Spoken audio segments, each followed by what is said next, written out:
What's going on, man? Hey, Let me get my lighting fixed here. I was gonna say you're Hang on.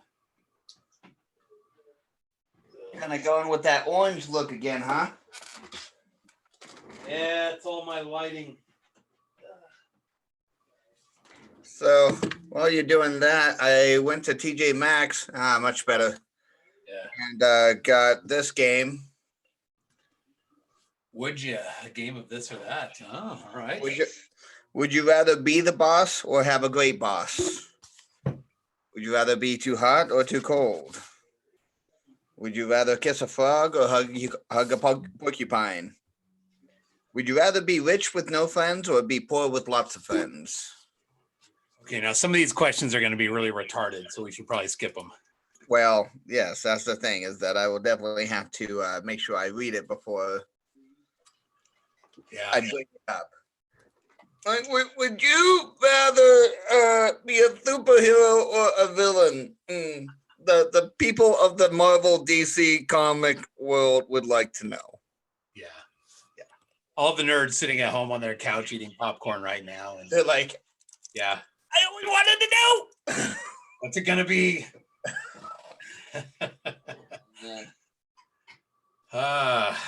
Dude, the only reason to shave for me, like manscaping wise, is because if I don't, then like I'm not cut, and so my skin will kind of like roll up over my penis, and it'll like take the hair with it, and it gets really uncomfortable.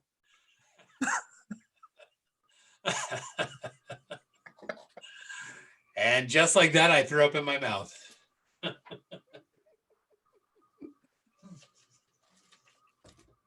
We should ask this guy if he's circumcised or not. That's right. Would you rather? My segue into that. Would you rather be circumcised by Edward Scissorhands or Freddy Krueger? Oh man, I would have to go with Edward Scissorhands. He seems pretty precise. Yeah, Freddy Krueger seems like a butcher. So no, yeah, he's that guy's a nip to tip type of a guy. Yeah. Not very nice. It'd be interesting if they had circumcisions for women. You know, just kind of cut back that labia on both sides. You know, just kind of open it up for everybody. So I guess like over in Africa, they'll just cut the clit off entirely. No, I've heard about that over in one of the Arabic nations. A lot of the women will actually like take like a broken piece of glass or something sharp and like mutilate the clit. Apparently they're not supposed to have pleasure or something. Actually, what it comes down to is too much of a temptation. That's why I don't live over in Azkrakistan. That just, yeah. One more reason we need to turn that place into a giant glass plate. Just nuke it. Done. Yeah, the last time that we did that, we had the fallout of like, you know, 3 generations of mutated people, and still the Japanese don't really look all that right anyways.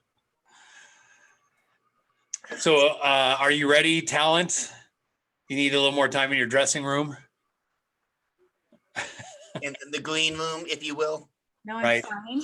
Oh, I didn't need to kick that dog out of here, though. He bugs me. Yeah, the dog is still in there. I love it when she had the dog in there. That way she can walk away and we can just stare at her ass. And just kind of objectify her for at least 5 minutes. Thank you. So Whitney has made a boyfriend application. I don't know if you've seen this, Everett. Wait a minute. I thought you just met your future in-laws. Yeah. No, I was supposed to meet them next week. We talked about it in the morning, and then whoops, what happened? And then in the afternoon, then he was like, yeah, this isn't working. And I was like, okay, bye. Wow. Goodness. That was quick.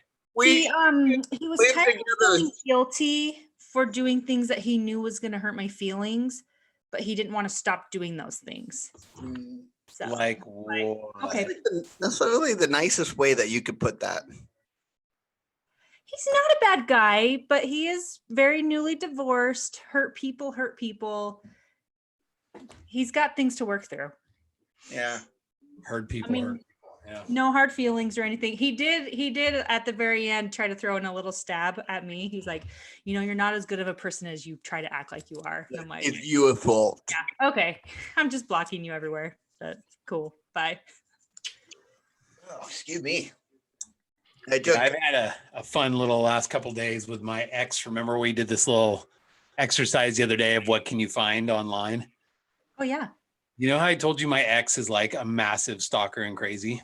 Mm-hmm. So I was telling Celeste, like, don't be surprised if she like reaches out and contacts you. Celeste is like, no, you've got her blocked on Facebook. I'm like, no, you don't understand how crazy this chick is. Yeah. So not only did she find her on Facebook and start messaging her, somehow she tracked down her home address and started sending her care packages and printouts of like arguments that we'd had in the past. Oh, and all awesome. kinds of crazy stuff. And I'm like, yeah, she's claiming now that she's God's vessel sent Is this to number 3? this is my girl's mom, number 2. Oh, 2. Okay, cool. Yeah. That's Yeah, fun. it's crazy. I'm like, well, Whitney's got to run for her money as far as online. You want to stalking. hear a funny story about that actually? So I'm still friends with this guy that I kind of dated for like a minute in the summertime. And so I asked him the other day and I was like, hey, just like out of curiosity, if somebody was asking you about me, like, what would you say? And he was He like said roasting stalker. me hardcore. Ouch. Hardcore. I was like, okay. Like I meant good and bad, but okay, all bad. That's cool. But one thing he brought up, he was like, not to mention the stalking. And I was like, I barely stalked you. Like, honestly, I barely stalked him. He's like, you have my address memorized. I'm like, it is not my fault if I can read something and retain information. Like, that's not my fault. I'm sorry. This was somebody you dated in the summer? For like a hot minute. He's only 26. We are in different life stages. It didn't work Is out. this the man that lived with his mom and plays video games all the time? Yeah. That's We're right. probably going to make out on my birthday next week, though. So Well, I was gonna say you definitely deserve it. I know. I mean, that part was good. Hey, he's 26. How old are you? I'm 32. I'll be 33 next week. Oh, week. that's not bad. It still meets the half plus 7 rule, right? Yeah, but we're in Half different plus life 7. I like that. stages. Like, so like he sends me Snapchats like all weekend long of him playing video games. He lives in his mom's basement. Is he Meanwhile, on like, Twitch? I don't know. You got a wife that quick. Whoa, He's going wait to a come off minute. the market. Whitney, you gave me that look. Do you not know what Twitch is? No. You, the social media guru. stalker of all people. Wow. All Yeah. right. Is that an old social media? 'Cause No, I'm that is new your social media. generation. Twitch- I'm a millennial. This That is sounds like millennial old heaven. social media. This is Yes. maybe even like pre-millennial. Exactly. Yeah, it sounds like Gen X, and I'm not Gen X. I'm a millennial. Oh my No, god. no. I mean like younger than millennials. Oh, Yeah, Yeah, like this you. is- okay. I like me. Okay, well, I'm an old millennial. What Yeah. is it? I'll look it up. I don't know what it is either. So just for the record. It's essentially people that are playing games and they have a camera on them while they're playing games, and they have a camera on the thing that they're playing games, and people go on Twitch and be like, I want to watch you play games because I have no life and no That's ambition stupid. whatsoever. That sounds like the same argument I have with my kids that they're not allowed to watch kids play with toys on YouTube. And I'm like, Oh. "No, They've got a stop massive playing." following. People on Twitch go crazy. Yep. And they Well, I make just a ton looked of it up, money. but I noticed I got another response on my boyfriend application. Nice. Okay, I have 8 people. I'm sorry, I So have 4 fun. people in the waiting room. 4 people. Yep. So I'm gonna bring them in. Gonna throw them into the audience. Johnny, how are you tonight? I'm good. Thanks for having me on. I'm excited to talk to you guys. Yeah. Hey, your camera looks a little bit foggy. You want to maybe kind of clean up the lens a little bit? That might Nick Hey. wants to see you in high def. So That's when he's right. touching Sexy his ass man. nipples, he can Yeah, it looks kind of foggy full still. package. Okay, so admit. That's probably worse. Yes, definitely was. What are you? That's all I'm getting. All right, that's okay. All right, so we're gonna. It looks Thanks like for maybe you've adding got a me, little finally. moisture in there, like it got a little foggy or something.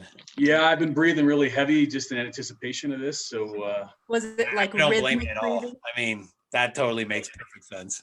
yeah, I did some jumping jacks too beforehand, just so that I looked kind of pumped up. You know, I just want to make sure I'm my best. So Sure.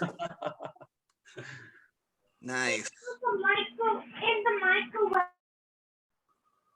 What the heck was that, Everett? there's Wasn't microwave. Oh, Somebody didn't have their thing muted. It's all right. there you go. So, hey, Everett, are you a co-host? Do you see that on your thing? No. Okay. I tried to set it up so that it was like an automatic thing when you guys would come in, but We're not having our main talent do the What code. about me? I know. calm yourself. Yeah, back off now. This is what you Ridiculous. Nick, is it bad enough that I should jump on my phone instead?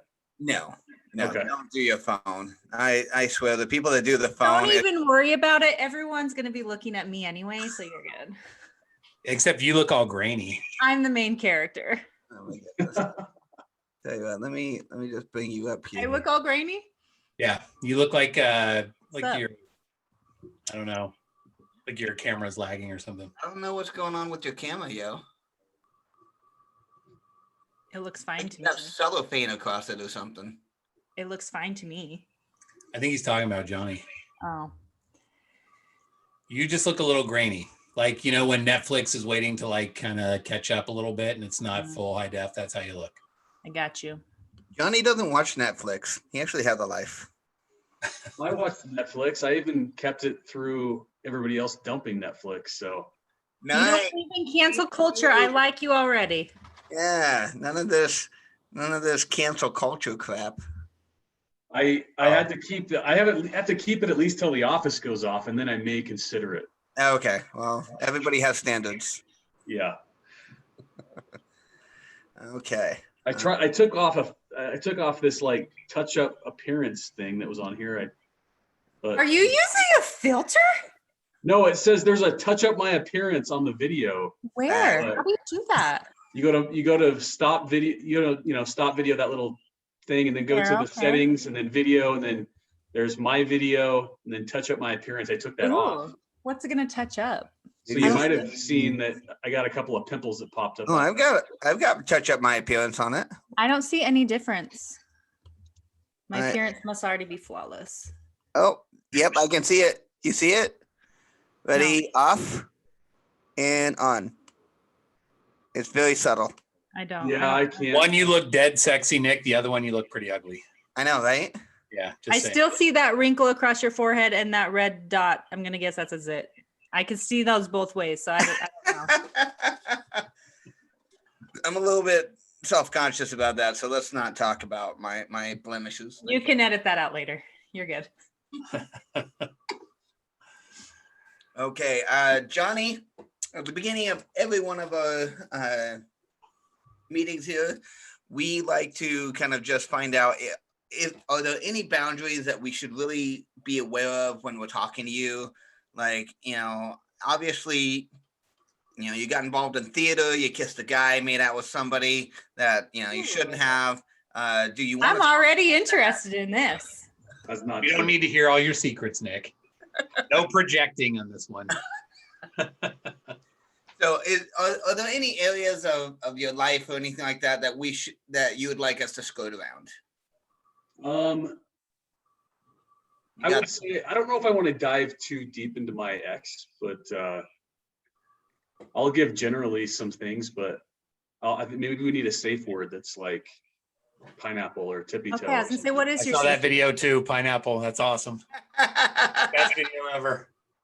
Yeah. And then on Seinfeld, where Jerry and George are together, they have tippy toe as one of them. So maybe Okay, that sounds fair. That sounds Okay. fair. Sounds Okay. good. Then Okay, if you say that your ex-wife was tippy-toeing, we know, okay, let's move on. Okay, sounds good. that sounds fair. That sounds Okay. Done. fair. Okay. Well, just for everybody that is in the audience, just to let you know, thank you very much for joining us this evening. We've got Johnny Anderson here with us, and if anybody does have anything that they would like to throw out there, by all means, send it into the chat. Everett, Whitney, and myself will be looking at the chat.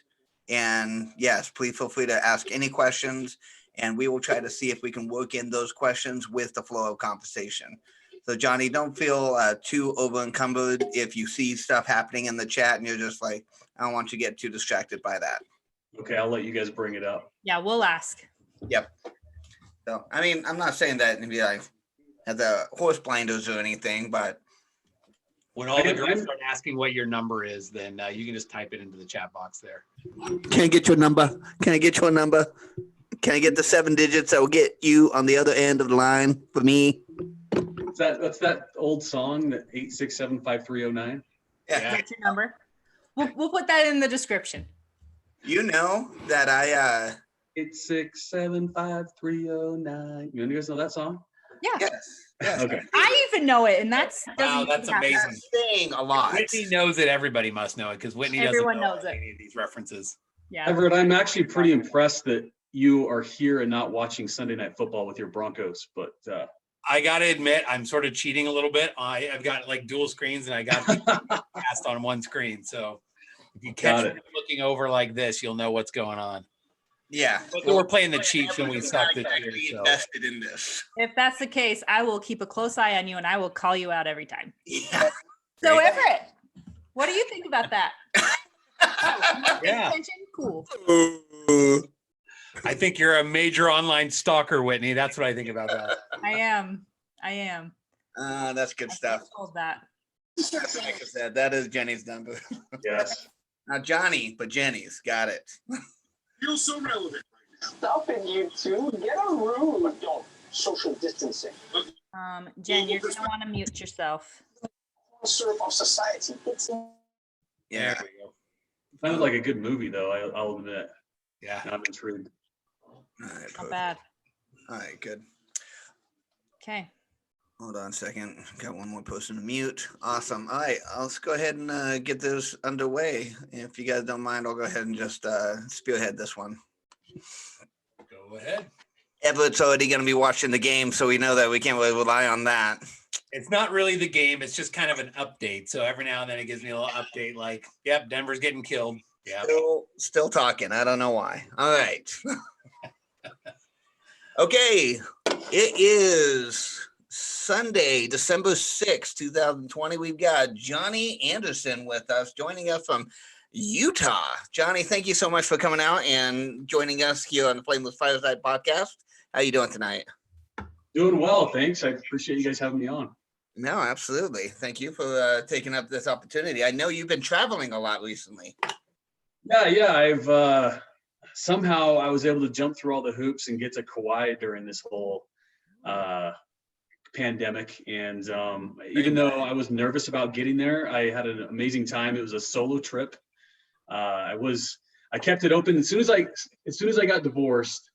This is early 2020. I booked this trip saying, okay, at the end of this year, I'm going to need a time to relax, and booked it and had a great experience. And you didn't even invite me. I didn't, Whitney. I think that it got caught in the mail, so that's probably. Oh, okay. I'll watch my mailbox for the next one then. Yeah. No, I think that's a great idea. I did the same thing. Like last year, my goal was like travel, meet people, make friends. That was like my first year being divorced, and it was amazing, and I loved it. Yeah, definitely think it's one of those that people should put on their list. And even a couple of like solo weekend trips. I went up to Montana and just went into a random hike up into Sawtooth Lake, and that was another good like kind of solo thoughtful weekend. So Do you prefer going by yourself, or it just happened by chance that you were by yourself? this one was intentional, like Kauai was. The one in Montana, I just had an open weekend that just popped up, and I didn't have any plans with anybody. And so I'm like, all right, I'm just going to forge through and find something. And I just took basically the map and said anything within 5 hours, a hike I've never been on, and somewhere that's a little bit more, solitary. So That's cool. Yeah, that's definitely taking the initiative. When you went to Kauai by yourself, did you go surfing or what did you do out there? The only time I've been to Hawaii is Kauai, so I love that place. Yeah, it's Waimea Canyon and probably my favorite place on earth, and this is my 4th time. But I went backpacking on the Nepali coast for 3 days, and so it's 11 miles in, and I was solo, so my backpack was quite heavy. It was 45 pounds, and it was great. I met a lot of really cool people. There were some very unique experiences that I encountered on the beach out there, because there's a lot of hippies and stuff that like to camp out there. But it was great. I had time to read my book and sit in a hammock and play cards and shower in a waterfall and all these different kind of unique things to completely disconnect, because there's no cell service, no electricity out there. you just made half the girls start drooling in the audience. Shower in the waterfall. Tell us a little more about that.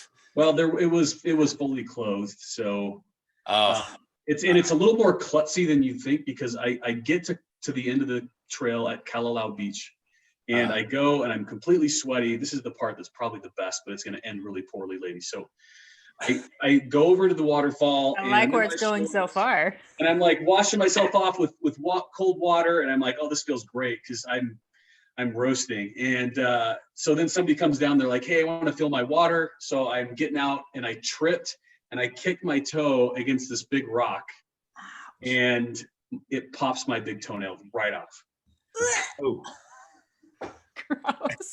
It was bad. Then I get back to camp, and my foot's bleeding everywhere, and all my first aid kit is too old. It's like 2.5 years old. So my Band-Aids don't stick. My alcohol wipes are dry, and the Neosporin is water. So I had really to go planned ahead for this. Yeah. I mean, I was never an Eagle Scout, so that probably. You could have died. Well, there were plenty of people out there. I just had to beg, borrow, and steal some Band-Aids, and I was good. That's a gross story. Thank you for that. Yeah. I won't share pictures with anybody. I'll leave that alone. Oh, you totally should. Do you have a picture? I don't. Do you have pre-bleeding toe pictures of you in the waterfall? Because we can take those. I didn't take any selfies in the waterfall. The best shirtless picture you're gonna get's the one that was posted on in my bio, I think. Okay. Yeah, I can see that she's very excited about that one. Yeah, Nick's the one who requested a shirtless one, just for the record. It wasn't Whitney. I mean, I'll believe that. Yeah, absolutely. That seems accurate. I needed to get more people into the audience tonight, and I was like, but Johnny just nothing here. It's just He's like, we need some nudity to spice things up. Yeah. Little did he know that it was blinding, so I'm pretty sure. So what book were you reading? So it's Think Like a Monk by Jay Shetty. And Jay Shetty is if you're familiar with him, he's one of those mindfulness, work on yourself, motivational type people. And if you follow him on Facebook or Instagram, he's got some great dailies that he'll kick out. He does. But, he's got keeps on sending me crap about him. But yeah, he wrote this book because he was in college, and he went to his friend said, hey, let's go listen to this monk. And the monk spoke, but he's like, I don't want to do this. This is going to be really boring. It's some guy in a tunic, and forget it. But he went, he really enjoyed it, and he became a monk for 3 years. So. Wow. I didn't know he was actually a monk. Yeah. I remember hearing about that, how he's like he's not a monk now. No, he's got a wife and everything, but he was for a bit, and he's got a lot of good applicable lessons. It's not just right. It's like, hey, start with your breathing. That's kind of one of the things that happens in the beginning, and he talks about how to overcome anxiety and how to just really disconnect from things that you don't want to give place in your life. So anyway, It's really good. I'm only about halfway through because You recommend it? Yes, I absolutely do. Say the name of it again? It's Think Like a Monk. I think I have it in here somewhere. I'll add it to my list. I was gonna put it up on the screen, but apparently I don't have it. $13.98 on Amazon. Yeah, it's great. If anyone's Think like a interested. monk. So while they're looking that up, I'm curious because when I went to Kauai, I mean, it was raining pretty much all the time. Did you get to do some camping there too? I mean, I drove through the little part of Waimea Canyon where they had Jurassic Park filmed, and it's just beautiful.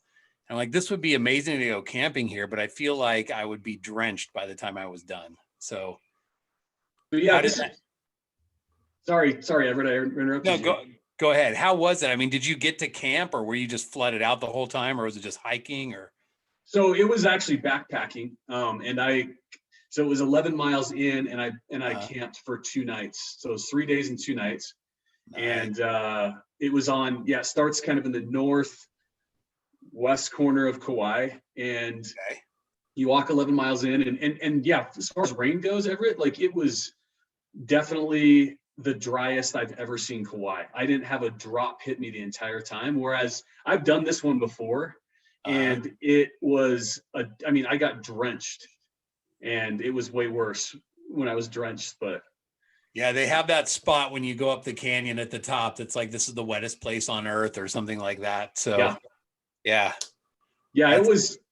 It's funny because that spot, oh, there we go. Yeah. I was wondering if it just bugged out and I was off the podcast. But yeah, if you go to that spot near the top, Everett, what you're talking about, you can actually overlook where I was camping. Okay, so I know where you're at there. Yeah. Yeah. And in fact, there's like a naval center up there, or some sort of, I don't know what it is exactly, a weather station or something. Yeah, it was. In fact, when I was coming in, I saw these people paragliding from the top, and they hit the beach, and they had their backpacks on, and they actually camped there the 2 nights that I was there. And Dude, that's awesome. Just all hang out together. Yeah, it was funny because I didn't have anybody with me, but I ended up playing like cards and frisbee and yoga and sharing food and everything like that out there with just random strangers. That's fun. Sounds kind of kumbaya. Did they bring little bongo drums and you guys kind of like have a little powwow together? Yeah, it seems a little eat, pray, love. Yeah, it was kind of like that. It was. I don't know if you want me to go into this, but and now you want me to. I can see it. Yeah, we do. But so yeah, the first day I get there, I talked to a lot of people on the trail, and I found out about people that were out there before I even got there because I wanted to get to know them. And hey, these are fun people, and what are you guys doing? And so I get there and I meet these people that had been talked about, the guy that is in the Santa Claus jumpsuit and the couple that was going to be paragliding in that day. And I actually saw him come down. And yeah, so I met them. We had a bonfire. They all smoked pot. I abstained. But then the next morning, I'm reading my book in my hammock, and they come out and they're like, "Hey, Johnny, do you want to do yoga with us?" And I'm like, "Yeah, sure." So I grab my towel and go out there, and then I get out and I'm setting up my towel, and they have their phone, that's guided guided yoga. And so I set up my towel on the very end. Well, I can't hear it. So then I put my towel behind them. Sure enough, as soon as I do that, they all strip down completely naked. Yes, I love it. That's beautiful. What's that? That's beautiful. I mean, you see angles on people. You see people that you see angles on a person in full sunlight that you've never seen before. And so you just have to divert your eyes. There's a lot of stuff happening. And it was a unique experience. This was men and women both? What's that? This was men and women both, or is all guys? Yeah, it was two ladies, 2 guys, and me. Did you also get naked? I did not. Oh, come on. When in Rome. Come on. I did skinny dip with them that night when it was dark, but I didn't during the day. There's 25 people out there, and I had my backpack around my waist and I had heat rash on my hips, and that wasn't my best angle, guys. So well, it sounds like it was no one's best angle, but like, how many opportunities do you have to say I did naked yoga on a beach? I know. Probably not very many. Everybody's got cameras these days, though. And if I ever ran for president, I know for sure that would hit. Oh, So- it totally would. I Absolutely. always just tell everybody that it was really cold that day. You know, It was breezy. that's right. I'm the Seinfeld fan, so I was in the pool. It was cold. Yes. Is running for president like one of your life goals? Is that an option or No, not at all. I'm not just nearly. in case? I don't love politics, much to the chagrin of my dad, who just loves to watch Fox News all day. I just try to stay out of the fray. What's that? I bet she's changing his tune on that lately. They've gone downhill. They've got it's been kind of a crazy last couple months for them. So anyway, Sure. totally off topic. But yeah, where were we at? Yeah, Naked yoga. Naked Yoga Naked president. yoga. I mean, I think later in life, I wouldn't mind, finding a way to serve my community and country, but it would be like maybe city council or something like that as kind of a retirement job. I would never try to go anything higher than that because just too much to deal with, So what do you do for a living? I run the finance and accounting department at a tech company here in Salt Lake City called Clearlink. Okay. So my official title is Executive Vice President of Finance.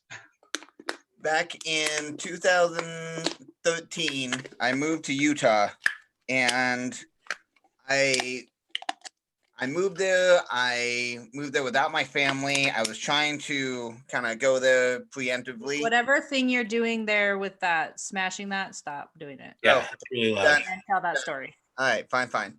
So I moved to Utah in 2013, and I was looking for a job. And a couple of the jobs I came across, one was Clearlink, another was Convergys, and like a couple other ones.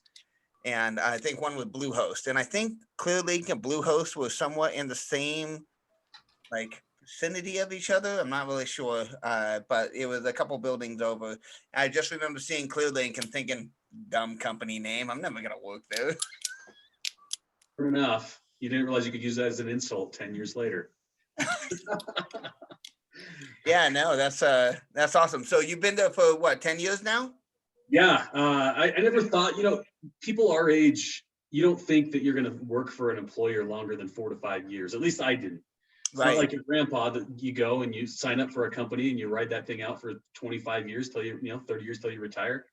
But yeah, I've been there 10 years. I started out just on the accounting side, and then we've grown quite a bit, and I got a couple more bits of responsibility since then. So that's awesome. So tell us a little bit about your background. Where, are you born and raised, bred Mormon?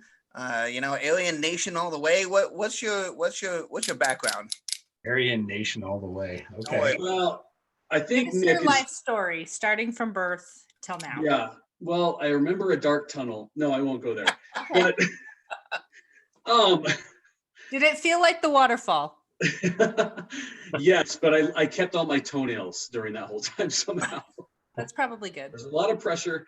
No, I think Nick is referring to the fact that I'm from Coeur d'Alene, Idaho, because he said Aryan Nation. That's what I get every time I say it, even though I'm like, don't you think about the beautiful lakes that are up there? I mean, that's like the best part of Coeur d'Alene, and the skinheads aren't even there anymore. But they were up in Hayden Lake, weren't they? A little north of. Yeah, they were. And then they lost their compound because a lady got shot at by them. She took a wrong turn and she sued them, and they lost their compound. So happens, seriously. sometimes. They say it's just a normal Thursday night, whatever. Yeah, I mean, I grew my hair out since then, and no, I grew up in Coeur d'Alene, Idaho. My parents both are from up there, and yeah, I was born LDS. I've got 2 brothers and 2 sisters, and I'm the oldest. Cool. Okay. And so, what took you to Utah? So it was kind of roundabout. I mean, the first place I went out of high school was Rick's. It was 98 to 99. And then when I came home off my mission from the Philippines, it was BYU-Idaho. I met my ex, and then we both transferred to BYU, and I finished there. After BYU, my first job was in Phoenix, Arizona. I was an auditor, which everybody loves. And then This guy like has my history. yeah. Yeah, I went to Spokane, Washington after high school, '99, and then I went down to Arizona afterwards. Oh yeah. Yeah, good time. So, how long were you in AZ? I was only there for a few years. My job, I worked for a company called Deloitte & Touche, and it was basically slave labor. So I did love working 80 hours a week for 50 grand. And it was beautiful. My hourly wage, I remember I kept looking at the people that were digging holes on the way home from work or outside my window and just yearning for that job. So I eventually kind of kicked that and I got a job offer at a company that maybe some of you guys recognize. It was back in Utah called Omniture, and they actually sold to Adobe. So basically the Omniture business unit's that one there at the point of the mountain. Adobe wasn't here prior to Omniture, and that's what started Adobe in Utah. Interesting. Yeah, that building, the Adobe building at the point of the mountain, I remember driving by, going up to Lehigh every single time, and you just look over there and you can actually see into one of the big like rooms. Oh yeah. Yeah, I always envied that place. But I didn't stay through the Adobe. After Adobe acquired them, I ended up leaving and going somewhere else. But oh, okay. So where do you live in Utah now? I live in South Jordan, just real close to the district, if anybody knows where that's at. Mm-hmm. How far are you from the temple? If you draw a line between Oquirrh Mountain Temple and Jordan River, I'm about right in the middle. So oh, okay. Nice. Kind of where I'm at. Yeah, I lived in South Jordan for about 6 months before I moved to Portland, Oregon. Oh, okay, cool. Yeah. I've been in South Jordan for about 8 years. Before that, I was a Utah County-ite, whatever the term is. I lived in American Fork. Nice. Okay. Isn't American Fork the one everybody always makes fun of? I always get them mixed up. American Fork or Spanish Fork? Yeah. I don't know the difference between them, but everybody seems to make fun of them for some reason. So yeah, I think that, and I think all the ones that say fork at the end, because somebody says fark sometimes or something. I don't know. I've heard of so it. I was like most of the Utah town names. Yeah, Hurricane. Funny story. So I was on my mission and we had a zone conference, and it was with Elder Pinniger at the time. I think he's emeritus now. I don't even know if he's passed away or not, but nice guy. He was in the presidency of the 70, but he was like, okay, so what did everybody think when you got your mission call? And we were just kind of going around and people were talking about it. And one of the elders goes, man, I was just so excited when I opened my call that it wasn't to American Fork. And, there were some snickers and stuff. And I'm not from Utah, so I'm like, I don't get it. What's with American Fork? But it turns out Elder Pinniger was from American Fork, and he got pissed. He's like, I don't really find that funny. And then he just went off on him. And then the guy's like, yeah, if you could see him crawl underneath his chair. So that's the only reference I have. I remember that moment, but I'm like, I still don't get the joke. I don't understand why everybody rips on those two. So yeah. No, I think it was Rex Pinniger. Oh, okay. Yeah. So yeah, that's anyways. When I was at BYU-Idaho, I remember a guy in my ward opening his mission call, and it was to Pocatello. I grew up in Idaho Falls, so southern Idaho. A kid in our ward got called to Lewiston, Idaho. So he didn't even leave our state, and he was pissed. He was so mad about it. Mission? I didn't know Lewiston was a mission. That's great. I don't know what the mission is, but that's where he lived at, was in Lewiston, because I grew up in Lewiston for a while, and so my parents at one point even went to visit him, and he was so mad. His whole mission, he didn't even get to leave our state. Wait, you lived in Lewiston for a little while? Mm-hmm. Did you ever go to Effie's and get one of those Effie burgers? It's the size of a pizza plate. I don't remember. As a child, I don't have memories from before the last 2 years of my life. All right. It's called trauma, okay? Yeah. It's called There's a blank space. Well, they have one of those up near Idaho Falls. Huh? They have one of those burger places near Idaho Falls, Whitney. You just go north and it's a Big Judd's. Oh yeah, I've been there. That's the big burger and ice cream place where you can gorge yourself and get a picture on the wall, right? Yeah. I think we like it's like the size of like a birthday cake. I think we got one once and like split it with like 2 families, one burger, because it's huge. Yeah. I have to really enunciate when I talk about that place because people think I'm saying something else. Jugs. Yeah. Jugs. There's a place over in Yakima, Washington called Miners. Oh yeah, minor burgers. Yep, you ever go over to Yakima, Washington, get a Miner burger, and I don't think they have it on the menu, but it's called the Rocky Balboa burger, and that sucker's huge. So yeah, good times. Their secret menu. So I did recently eat a gold hamburger and it was delicious. So if anyone gets that opportunity, I recommend it. Where's that at? It was in Vegas. Oh, okay. It was so good. Gold is gold on the burger. Yeah, That- it was like that it we was like a went- gold dust on the bun and then also on the bacon. that's right. Is it real Yeah, gold? we were there. Yeah, Yeah, it was there. 24 What karat is gold. the point? I don't understand that. What is the point? So I that don't your know, but it was burger like looks gold golden? all over my hands and it was delicious. You, So is that when you take a 24 karat turd or something like that? After- I mean, I pretty much did. yeah, I mean, what is the point? It looks should- fancy. was You're eating delicious. gold. Yeah. It was Why don't also you Wagyu simple beef. shit? I'm not even kidding. It was good. It was really good. what is the place called? I don't remember. I can't remember. No, it was it was simplistic in its name too. Yeah, I don't know. No, we'll find out about that, Christina. So Johnny, let's talk a little bit about dating. Okay, you got divorced early this year. Was it January, February? Yeah, I went official like the end of January, and but it had been in process for a bit. How Okay. long were you married? 16 years. Okay. What about kids? So I've got 3 kids. My oldest is going to be 16 on Christmas Day, and I just got her a car, and I'm hiding it till Christmas. Because So my birthday's this week. If you want to get me a car, like I wouldn't object. well, Actually, you a know, truck. cheating. I need a truck actually. Oh yeah, Not, I Well- don't need fancy. You can buy a used truck for like what, 500 nowadays? Yeah, doesn't need to be fancy.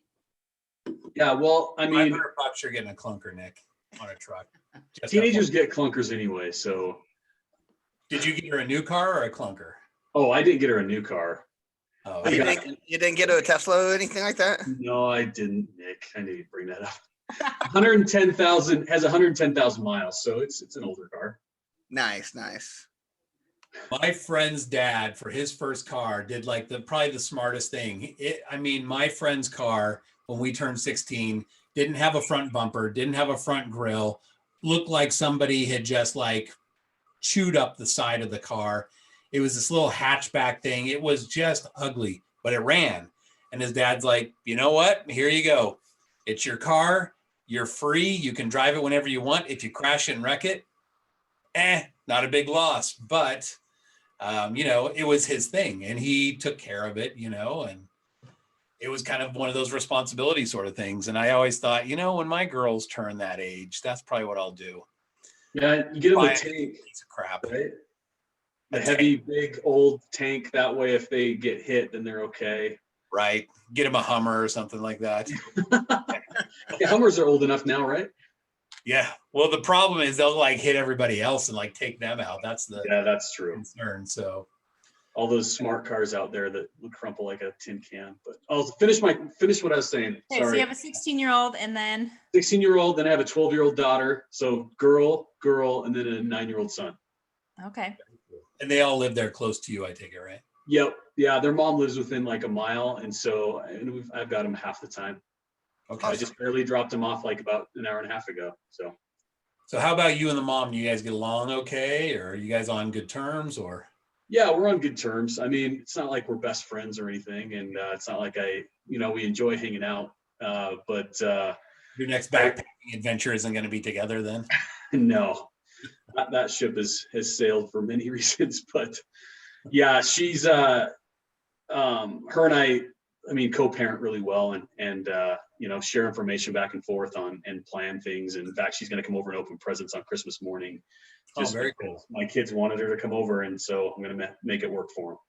So this will be your first Christmas divorced, right? Yeah, officially divorced for sure. We were separated before that for a bit, but we were separated within the same house. So what did the bit mean? The bit? Yeah. How long was that? So it wasn't like a terrible long time. It was like 3 months. Okay. While we were figuring things out. So this was a pretty quick divorce, and relatively speaking. I mean, I know people have gone for literally years separated. It was quick. Yeah. Once I filed, and we'd been talking about how to do it, and I know there's multiple ways, but we didn't even go into mediation. We just wrote down and agreed to everything on paper and gave it to a lawyer, and he filed, and then we were done 30 days later. That's awesome. So with something that quick, clearly you guys had kind of devolved to a point. Was it a while in your relationship? I mean, you don't have to get too deep into specifics or anything like that, but I'm taking it this wasn't something where you hit her up and like, I'd like a divorce. And she's like, no, I don't want to do that. And then you guys work through counseling or something. I mean, it sounds like you guys were both to a point where you're like, we're done. Let's just do this thing. Yeah, it's a good question. Our process kind of started, obviously she has her own side of things, but it started, in 2016, and she decided she no longer wanted to be a member of the church. And then after that, there was, some events that happened that were difficult for me, and caused me to want to, really fight for the marriage. But when things happened again, I decided, and she decided that she didn't want to be in the relationship. I realized I was fighting for something that I couldn't keep together on my own. And so that's when it's happened the second time, I decided to just cut ties and look forward. So. Understandable. Yeah. So let me ask you a question then. If she's, and you don't have to go too much into this at any point, I know lately there have been a lot of people who are like, for one reason or another, I'm just done with the church. There's some of these groups that go around like ordained women and things like that. Was it something along those lines? Was it a doctrinal thing, or was she just like, I just don't feel like doing this anymore? Done with the patriarchy. Yeah. Yeah, no, for her, I think it was multiple things. And I could just tell over time that things had kind of worn on her. Just one night, in fact, she didn't bring it to me. I could just tell that she wasn't as engaged. And, for her, I think it had to do a little bit with LGBT.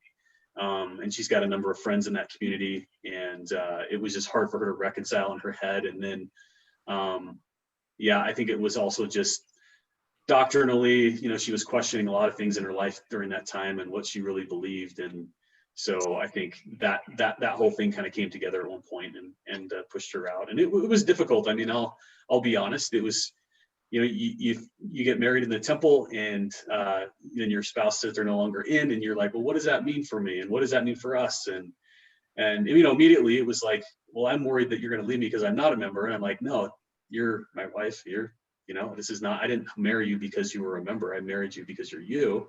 And so anyway, but yeah, we worked through that part of it. And then just some other things came up that caused it to be a little bit more rocky. And Well, there's been a couple different, sorry, Whitney, I know that you're going to jump in on that. I've seen a few different posts over the last couple months on a few of the different dating sites for Facebook groups for LDS dating and LDS 35Ys, all that fun stuff. And there's been a trend of, would you date somebody that is not a member? And, would you date somebody that doesn't hold your same beliefs, but they're an amazing person? And here you have a situation where you were married to somebody that was a member, but decided to go inactive and not be a member anymore.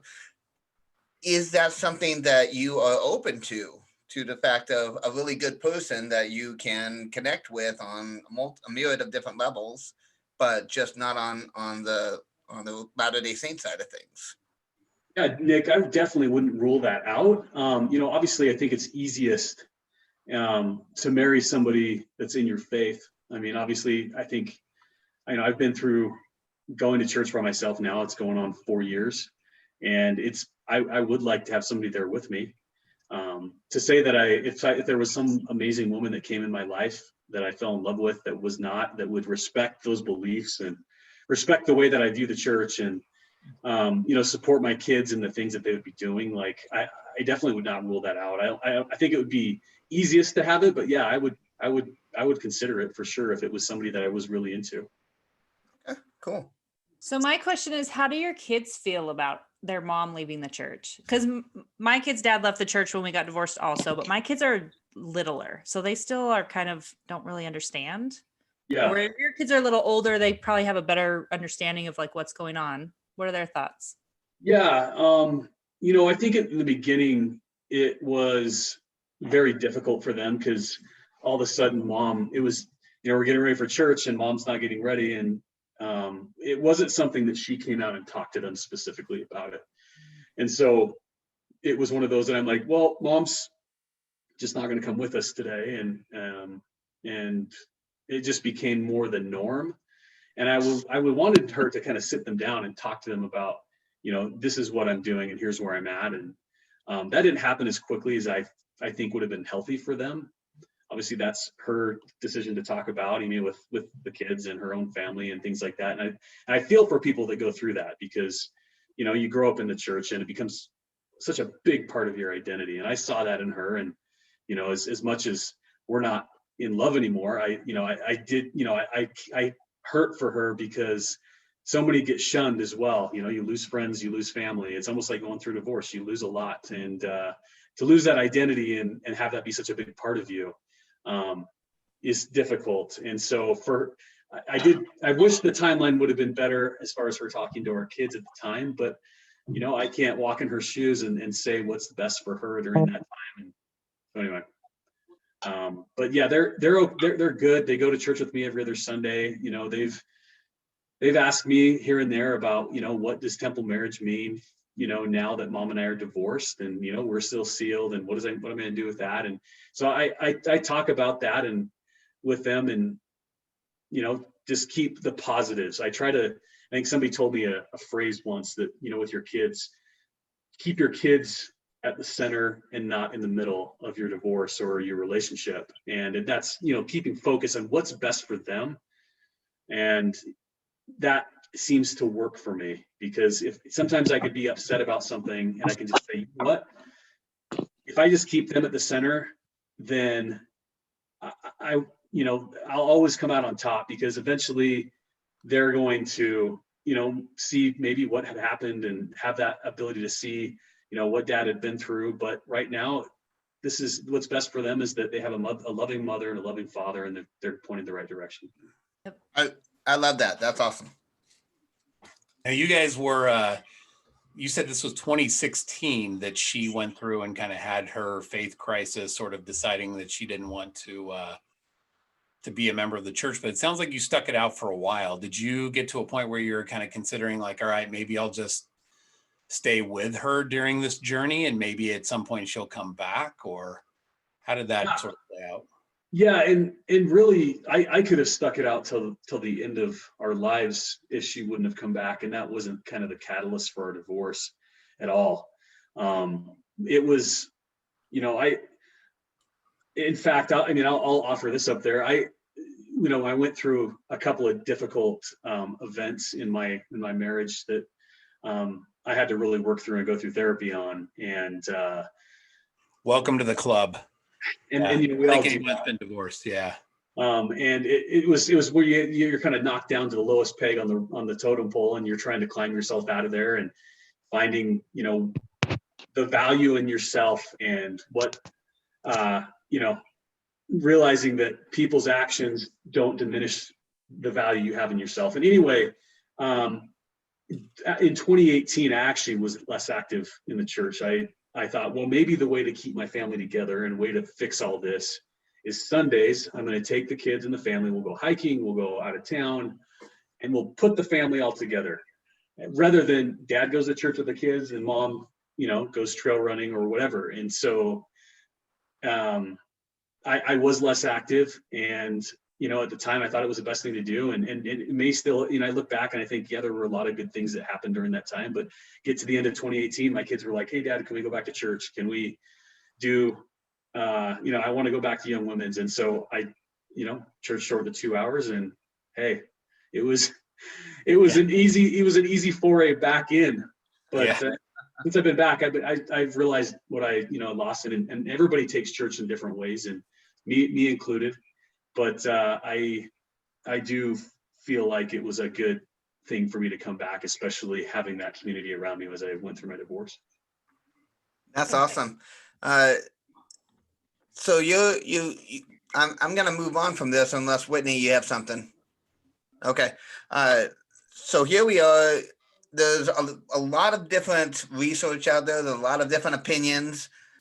You got the official divorce was late January. You were married for 16 years to the same partner and so you got a lot of idiosyncrasies. You got a lot of places where you match up. And there are people that say for every year that you were divorced that you shouldn't date for a month of that, or for X amount of time. Where are you? So I'm currently on a little bit of a break. I started dating, within like 3 months of me being divorced, and that was a little bit more casually. And you have the little slider on Mutual or whatever that says what you're up for. And I don't remember if it was like ready for getting ice cream or crack a dad joke or whatever the one is, the far left, right? And so I did that. And the big thing for me, I think in the beginning, and I'm going down this big travel log, Nick, so interrupt me if I'm going too far here, but the big thing for me in the beginning was like, all right, number one, don't go back to what I'm familiar with. And number two, don't use dating as a way to say, oh, I can validate the fact that I'm a good person and that somebody's going to want me. Because I don't want to use that, for a woman to say, once somebody wants me, oh, look, somebody likes me, and that's the reason why I did this. Because I realize people are very intentional about what they're wanting to do, and they're further down the road. And I didn't want to use somebody to validate some of the feelings that I felt of being maybe abandoned, or that I didn't have self-worth. And so jumping into that pool, you got to be really careful early on. And I think just being open and honest and upfront about, hey, look, I'm still trying to figure this out. My dating van has training wheels on it. And, but right now I'd love to have fun and get to know you. And I did meet a lot of great women, and I still have a lot of great friends that I've dated since then, that we still hang out and go hiking and things like that. That's awesome. Do you have any dating platforms that you are more partial to? You like to go out for Tinder, you like Mutual? How's Grindr for you? What's been giving you the best results? Grindr. No, I haven't ever been on Grindr. I haven't ever been on Grindr. I did actually help create a Grindr profile for somebody at work once. That it was a joke, and it didn't go off as well as I thought. But that's the only time I've ever even been close to that platform. Okay, I really want to hear the story. Well, this is a married guy in the bishopric, and we put a Grindr profile for him up, and just to see what type of traffic he'd get. Was he aware of it? He was not aware of it. Obviously not. Okay. And we took pictures, and we made it as accurate as we could. And then he got people coming to his office from the company saying, I think I just saw you on Grindr. And he's like, no. Oh gosh. And they're like, I had no idea that, that you had feelings like that. And he says, I don't. And no, it's okay. It's okay. Like you can be open with me. And so anyway, it was, I think in the current environment, it's not as funny as it was back in 2014 when it happened. But anyway. Oh man, that's awesome. I'm pretty sure Nick brings up Grindr like every single podcast. Maybe it's like it's funny. I think it's hilarious. To answer your question, Nick, I think I've tried I started with Match, and I didn't think in Utah that it's very popular. And so I quickly jumped off of that one, and I've tried Bumble and Hinge and Mutual. And I think the one that works the best for me is Mutual. Just, I don't know, it seems like it's more intuitive, and there's more connections that I've made out of that than any. I think Bumble would be a lot better, but I don't know that ladies necessarily are wanting to pursue most of the time. And we say most of the time because maybe they might, but I think once you put that in their court, it's a little bit more difficult, because I've matched with a lot of ladies on Bumble, but like maybe 25% actually reach back out to me. That's a very good point. I've actually Probably because 75% of them are actually catfishes. So Probably. yeah. Or 75% had major regrets when they looked at my picture long enough. I doubt that. So And- you live in Utah. What has your dating experience been like in Utah? Do you have any dating horror stories? Oh, I've got a couple of good ones. Oh, Do share. So we'll do that. But like, generally, I was terrified to get back into dating, like most people are.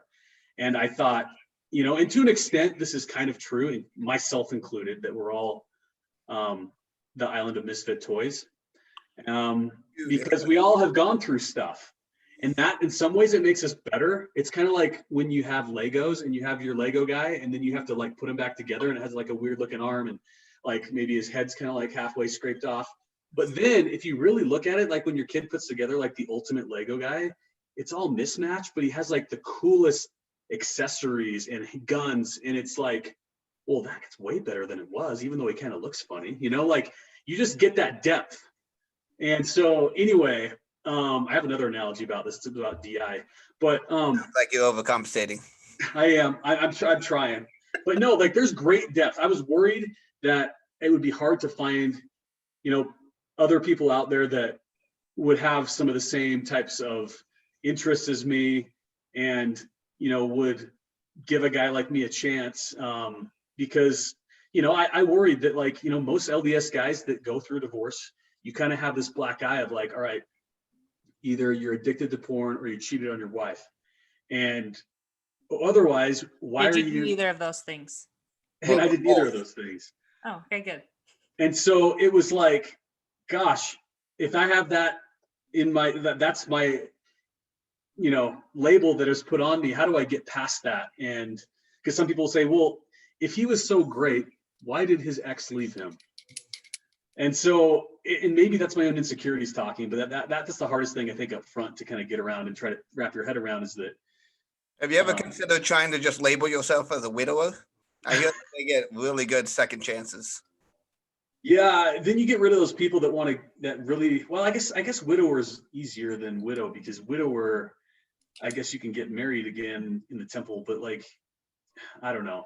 That whole thing is not a topic I want to broach anyway.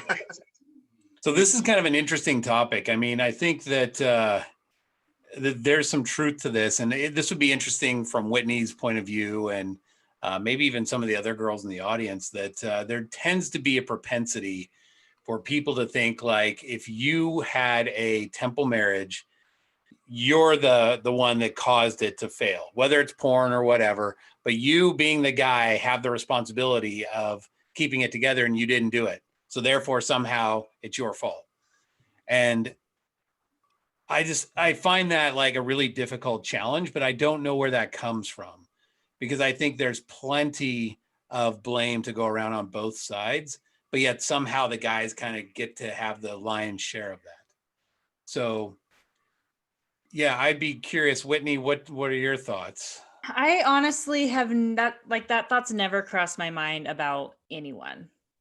So at least in my situation, like if you were to place blame on somebody, I mean, obviously it's always two people, but like myself and my ex both agree, like it was his fault, So I feel like I have my issues, but for the most part, like I was the innocent party. So I just assume that like there must be other situations like that there's also one person that's probably more innocent. I just kind of assume everyone is that person until they let me know otherwise. Hey, the- But I'm also very overly trusting. It bites me in the butt like constantly. So Well, what about like the Hound on Game of Thrones? Right, the guy gets burned by fire, half of his face is gone, and he has the fear of fire for the rest of his life. Okay, so there are some people I think that they're in a relationship with a guy, and he's addicted to porn, and so after they leave him, all they see is this. Okay, all guys have a porn problem. well, I feel like that comes down to working through your own issues. Like my ex was addicted to porn, and I say addicted because I know that that varies, but I say that in the point of like it affected our marriage, it affected his job, like it affected everyday life. So that's the point of addiction that I'm talking about. But that doesn't mean that every person is like that. Like just because he was, I don't assume everyone is like that because like I feel like that's your own wound that you need to work through and you need to heal so that you're not projecting that onto everybody else. Like I've gotten a lot of men that'll be like, oh, well, blaming me for things. I'll be like, yeah, well, because my ex-wife did that. And I'm like, yeah, but I'm not your ex-wife though. Like I don't do that because I'm not her. So that's not my thing. That's your thing. You're right. That projection is huge. Right. Well, and I think women also get, black eyes the other way too. I mean, I'm sure there are labels that either we put on ourselves or, other people might put on the opposite sex to say, oh, she maybe was kind of a nag, or, he was kind of a jerk and All women are crazy. yeah, like it just all these, and that's the tough part about it is I think, and that was the thing I think when I described it is when I jumped into the pool, I was surprised because I had this thing in my mind about myself that, wow, there are a lot of great people here that have gone through some stuff and they're just as normal and awesome and good looking and I should have said that like in the Zoolander voice as me, like there's great people here and I'm so glad because I've met amazing friends and yeah, shedding those labels out of the gates is great. And that's one of the lessons I learned. I think it becomes hard in a lot of, especially the Facebook groups, because there's a lot of like damaged, hurt feelings on there. And like Whitney was saying, a lot of projection.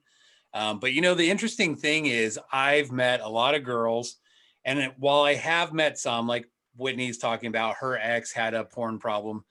I would say probably the majority of the women that I've met and talked with, that wasn't the issue in their marriage. Now, of course, there are some, but I think it gets overplayed maybe, like, well, there's a porn problem here. There's got to be like, well, most of the people I've talked to, that has not been the case. Now, again, I'm not saying that isn't Well, an and I issue. feel like in the case of porn, that a lot of people have a hard time distinguishing like looking at porn because like pretty much any adult has seen porn. So like there's a difference between looking at porn and being addicted to porn. And some people think like, oh, he looked at porn, like he's addicted. No, there's a huge difference. If it's not affecting your everyday life, you're not addicted. Just because you've seen porn or you watch it occasionally, different. Well, this goes back to the thing where when you've got somebody who's single and they have like one little snippet of something like, oh, well, he's addicted to porn. He's a narcissist. We'll go back into that one or whatever. There's a lot of labels that get thrown around real quick on something when somebody has like a little bit of a situation. Like, for example, somebody can get into an argument with somebody and they're like, oh, yep, see, they've got an anger problem. Like, well, you just had an affair on that person. And now you're going to label them as like an anger problem when they got upset about finding out about this affair. It's it called seems reactive abuse. Unfair. Yeah. So I feel like there's a gotcha moment in the single scene where they're kind of like, well, they had this one experience. And so now they're going to get labeled and gotcha. That's who you are. We're going to stick that label on you and brand you that way. And I think that's a lot of crap. I think that's really damaging for people and for relationships. I feel like if there's one thing that I learned through my divorce, it's that like everyone has crap. Like so many people, there's like a couple of my ward that are like couple goals. They're amazing. And the wife came to me like as I was just barely starting to get divorced. And she was telling me like all these things that they go through. And she's like, yeah, I've thought about leaving him all the times. And I'm just like, what? Like it blew my mind and honestly made me so sad. Like I've had so many people reach out about their own relationship struggles that like we just don't know about. Like everybody has crap. And so if anything, I feel like it's made me more like understanding, non-judgmental. I'm like, oh yeah, like you cheated or you were cheated on or porn or whatever it is. Like, okay, like you were hurt, they were hurt. Like there's a lot that goes into that. I can't judge somebody. I can't judge somebody off of how they choose to react to a divorce, because like it sucks for anyone, no matter how it goes down. Yeah. Yeah. Christina's right. She's saying that judgment on ourselves and others is damaging. I mean, that's true, but that tends to be kind of the method of operation or the modus operandi on a lot of these Facebook groups. It's like, all right, let's find out what your label is, and then we can create a story around you based on what your label is. And you've got to have one because you're divorced. So is your label that you're a porn addict? Are you like an adulterer? Like, what is your label? And I think that's just absolutely destructive. I feel like so many people are just so afraid of getting into the same situation that they were in before that they don't even give people a chance. No, they become hypervigilant. Yeah, you look for signs, and yeah, just like you said, Whitney, on the guy that said, well, my ex used to do that. And maybe you said something a certain way that triggered that person, and then they automatically put that label on you. Well, I can't be with you, Whitney, because you're going to be just like my ex. And it's like, no, just because I used that word doesn't mean that I am that person. Yeah. I think probably some of the smartest advice I heard was from, so my ex, her uncle was a stake president, and I was talking to him one time, and he's like, the truth is when you get into a marriage, then you get to see into that person's closet. And we all have one, and we all have things that we're working on, even deep things. But when you're married, you're in that intimate situation and in that intimate spot where you get to see all of that person's secrets. And unfortunately, what's happened today is secrets are not kept secret, right? Like, okay, well, maybe this is my spouse and they've had a problem with addiction or whatever it might be, whether porn addiction or alcohol or drugs or whatever, but you're there as their partner to help them, not to expose that to the world and drag them through the mud. That's the kind of thing that, when you're in a marriage, I believe that you're in a very sacred spot with another person. And anymore, that synchronicity is just gone. It's like out the door. So it's too bad. It's really too bad. And especially on the Facebook groups, that's when all of that gets shared. People feel like, well, let me tell you about my ex's closet. That's a bad thing. So it really becomes that whole who can out chump the other person. Like, oh, yours was abusive? Well, mine was abusive and narcissistic. Oh, yours was abusive and narcissistic. Mine also beat me up, and he brainwashing my kids. Oh, yours was brainwashing your kids. Mine took my kids. Which I feel like is very telling of people. The people that are always like, oh yeah, all my exes are crazy, or like always focusing on they're such a terrible person, then I'm like, that's kind of a sign to me that maybe I don't want to be your next crazy ex-girlfriend, because I'm actually not crazy. So I'm going to just steer clear. Yeah, that's a great point, Whitney. I think one thing that's really endearing if I go on a date with somebody is if they compliment their ex and they say, you know what, my ex-husband, for all the ways that we didn't connect or the issues that we had, he's a great dad. And, it's one of those that, it speaks to emotional intelligence, because you can say, I may not want to be with this person and they hurt me, but I can see the good in them. And if you can have that type of perspective, you can tell that somebody's maybe a few steps ahead of, somebody that's just fresh right out of that situation. Oh yeah, you can tell a big difference. Yeah, that's a tough one, because I don't think most people do that. That's a whole level of maturity that I think is I shouldn't say it's immature. I would say there's a lot of people with a lot of pain that haven't worked up to that point yet. Maybe that's a better way of putting it. Notice that when my parents, they got divorced when I was on my mission. So I was on my mission, 21 at 21 years old. So my dad is 30 years older than I am. So he was 51 when he got divorced. And it astounded me how quickly they went from being my mom and my dad, seasoned, respectable people that, I viewed, to, I'm dating, my dad was dating a 30-year-old. My mom was like going around and dating like a bunch of different people all throughout Washington State. Like every 2 weeks, she'd find another boyfriend that she was like completely in love with. And I was like, I dated for a long time, and all I was seeing between my parents was the same crap that I was exposed to and how my friends dated. And so like this whole maturity level, it's like the second you get divorced, you go back to being a teenager again. So there is a level of EQ, as Johnny That's was called talking. hoe season. When you're in your hoe phase, post-divorce hoe phase. Everybody goes through it. I Obviously. never went through that. I missed something. You never went through the hoe phase? Oh, he totally did. I don't believe you at all. You know he did. Oh, I know. So Johnny, let's Yeah. go ahead and backtrack a little bit. I want to hear some of your dating horror stories. Go ahead and start hammering them out. Yeah. So the first one was probably my second date ever. Not ever, but out of divorce.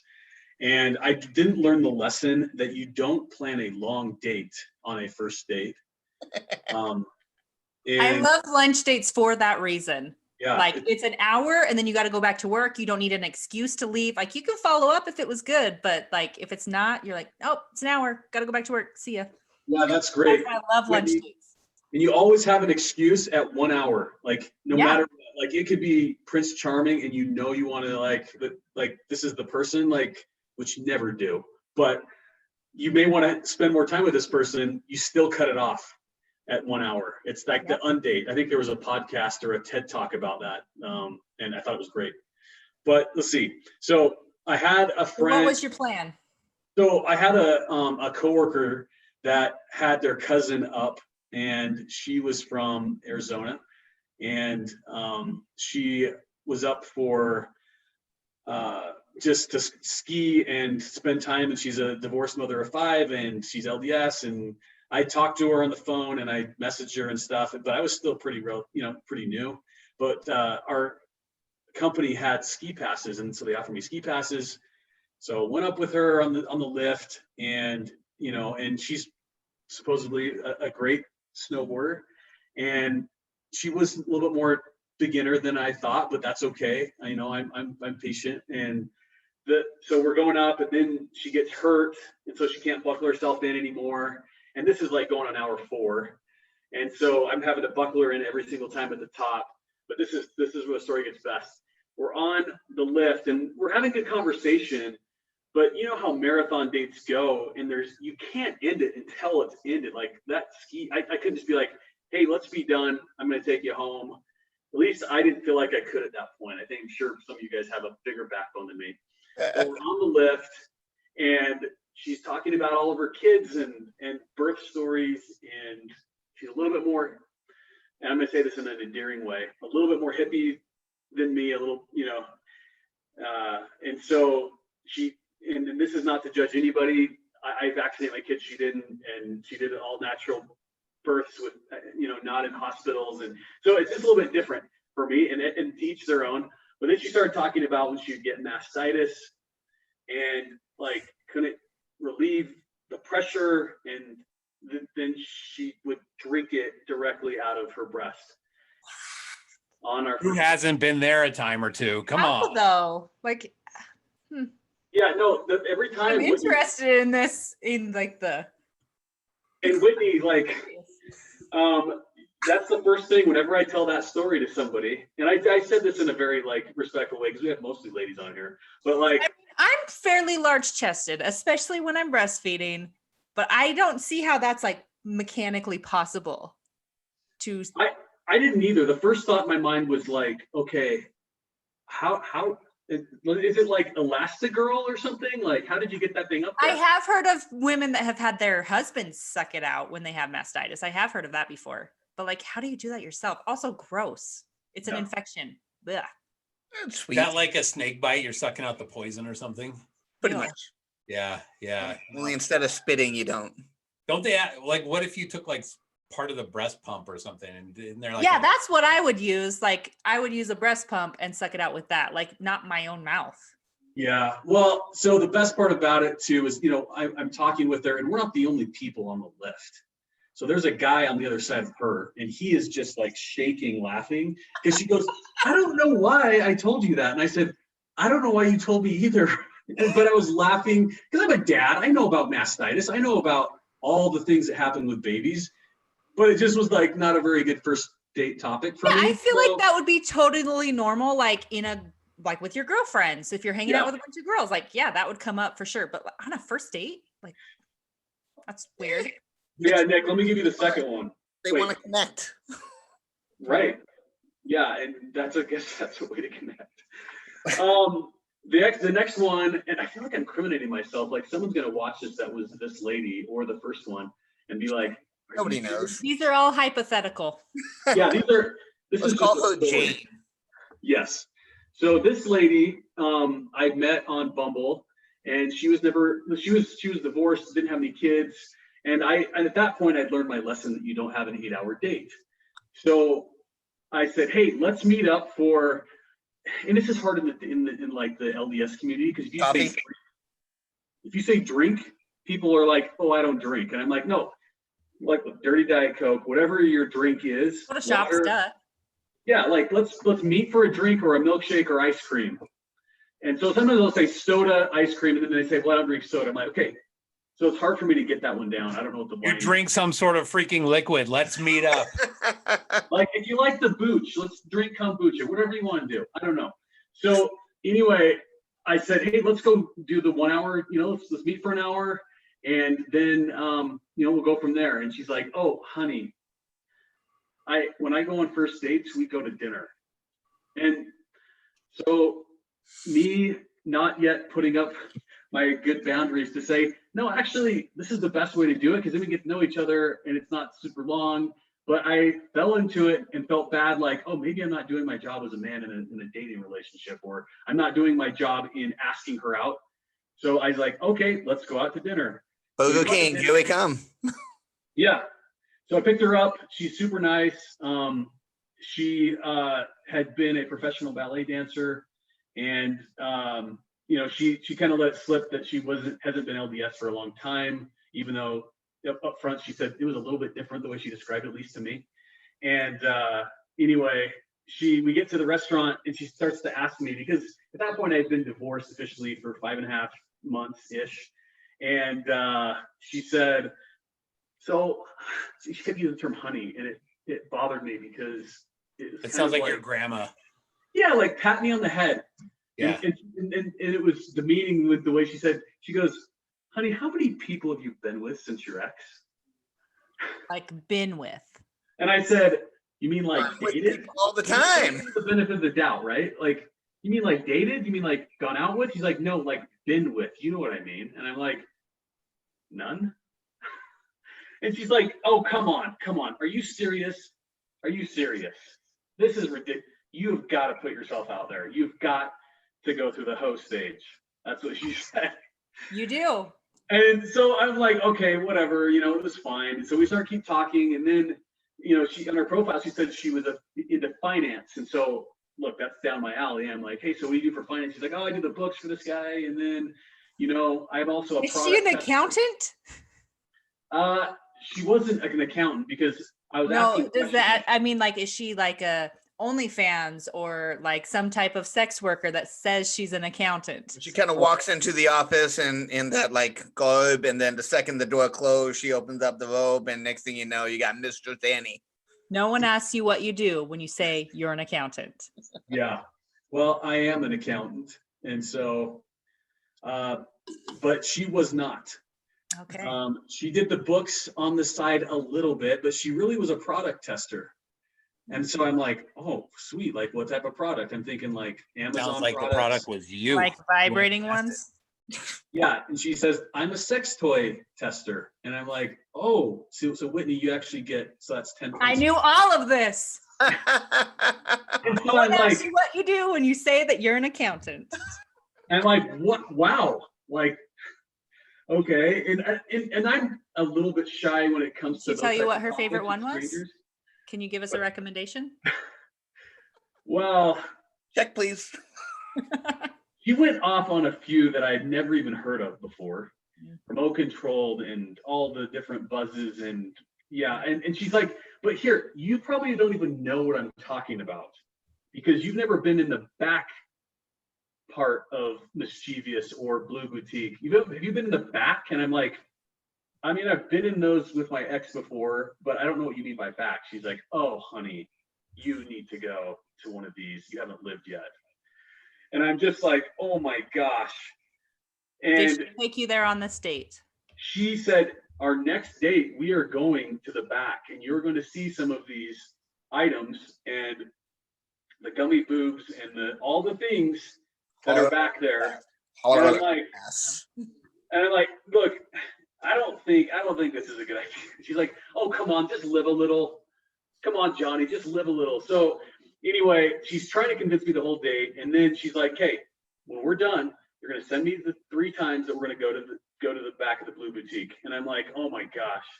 So I just text her later and I'm like, hey, probably not my scene, especially on a second date. And she goes, I already knew that. Circles don't go with squares. So anyway, there was that one, the sex toy tester. Wow. That sounds fun though. Yeah. Can you give me your number? Yeah, she might, if you guys want to know some good stuff, she might know. Interesting. Sounds like she and Whitney have some things that they could talk about, some stories that they could swap. Yeah. I'm very interested in her recommendations. It's almost like trying to out-whore the whore. I mean, it's this whole going on a date with somebody and Are you saying he's a whore? Well, that's the thing is that like what I get from the Facebook dating sites and the Facebook groups is that, you know, the women don't like the fact that the guys, the second that they start talking to them, or even before they start talking to them, all of a sudden dick pic, boom, right? That the guys are just interested in going out, getting a piece of ass and calling it even. And so then they take this same projection and they put it on every single guy that's out there. And so you get this woman who's the sex toy tester, which I have nothing against. I mean, I'm all for by all means.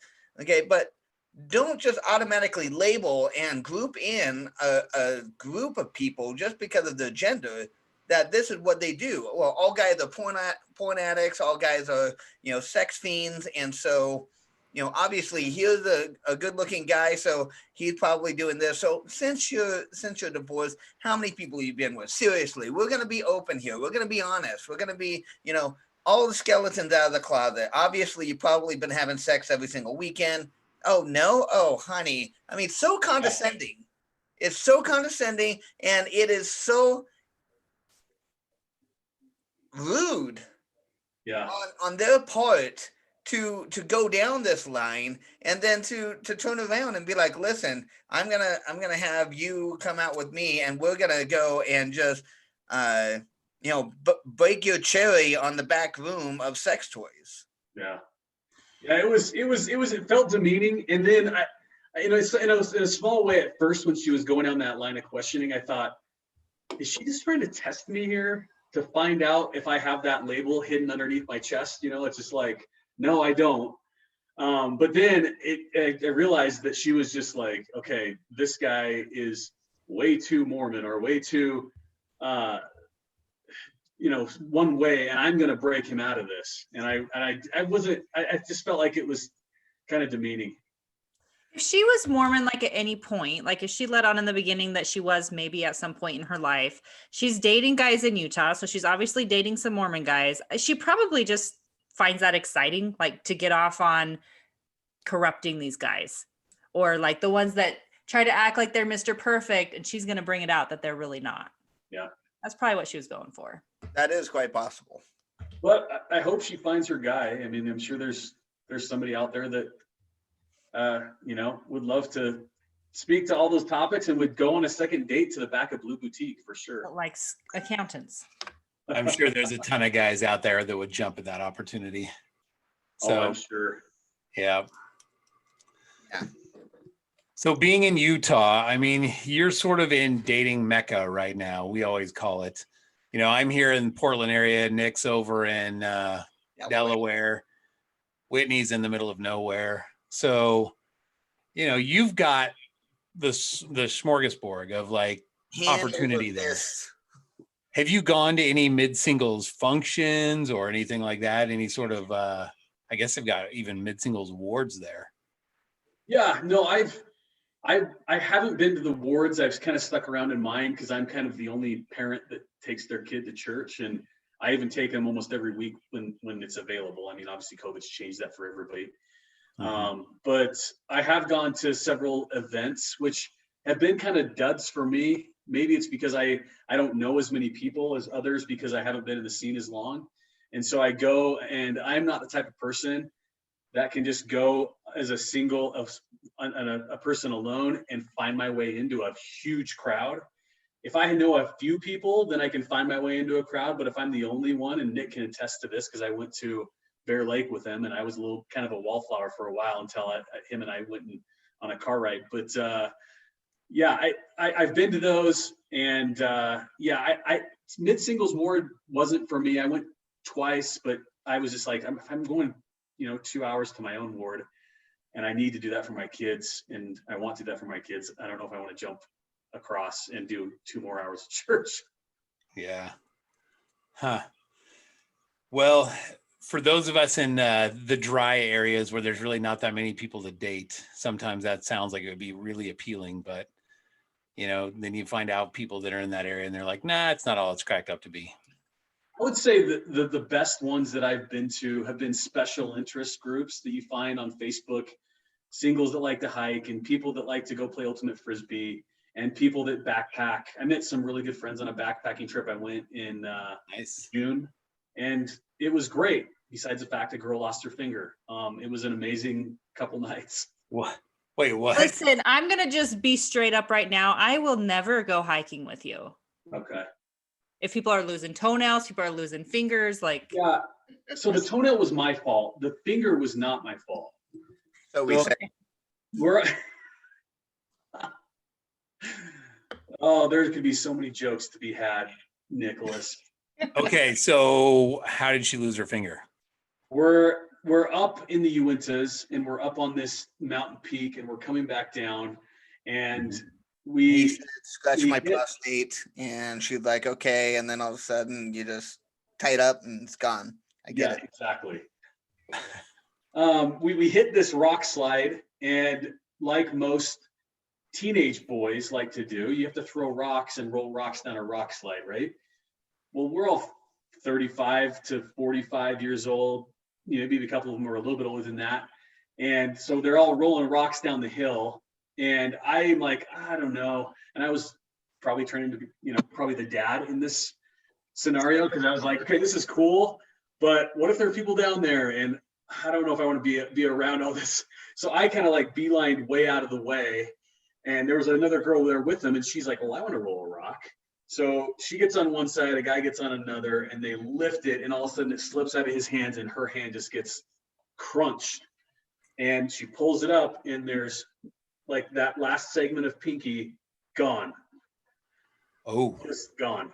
So they had to wrap it up. They gave her a blessing. They put it on ice. We hiked them out of there, and she lost her finger because it didn't make it. It was just like a squished grape. wow. Gross. Crazy. But yeah, Whitney, that's the only body parts that have been hurt on my hikes recently. So Okay. Gross. All of your hikes sound disgusting. So. yeah, special interest groups. I mean, Wait. find the thing you like to do. So have you joined a naked yoga group then? I mean, I was inducted very quickly in Kauai, but I have not been there since. You haven't looked for one here local? No, I mean, I think I saw too much that day, more than I wanted to see. Maybe I just needed to divert my eyes other places. But Yeah, why'd you keep looking? That's the real question. I mean, it's like a train wreck, and then eventually you're like, okay, I You just just can't. After like the beginning train wreck, you're just really interested, and then after you see all the bodies, you're like, listen, I'm done. Yeah. This will be in my brain forever. The real question is, if they were all hippies, who had the hairier legs, the girls or the guys? Oh yeah, there was a lot of just big Fur. Push. Yeah. I really thought you were gonna say who had the hairier buttholes. Let me just say that, yeah, there's a lot of stuff going on. And there was a variety of people from very clean shaven to very never, and it mixed between the women and the men. So it was Yeah. Sounds a like a very fun time. learning experience for sure. Yeah. Well, for the record, if Whitney's ever to go hiking with you, then you would have to either tase her or plan to murder her out there, because that's kind of her big choices. She's always looking for someone to You tase. bring the taser, I'll bring working band-aids. Yes. You bring the duct tape. That's always her first question. Well, are you going to tase me or murder me? It's not the first. I don't want to say the first question, but yeah, I Okay, asked at that. least within the first 5. No, I don't ask if they'll tase me. I say, can I tase you? Oh, Are you going to murder me?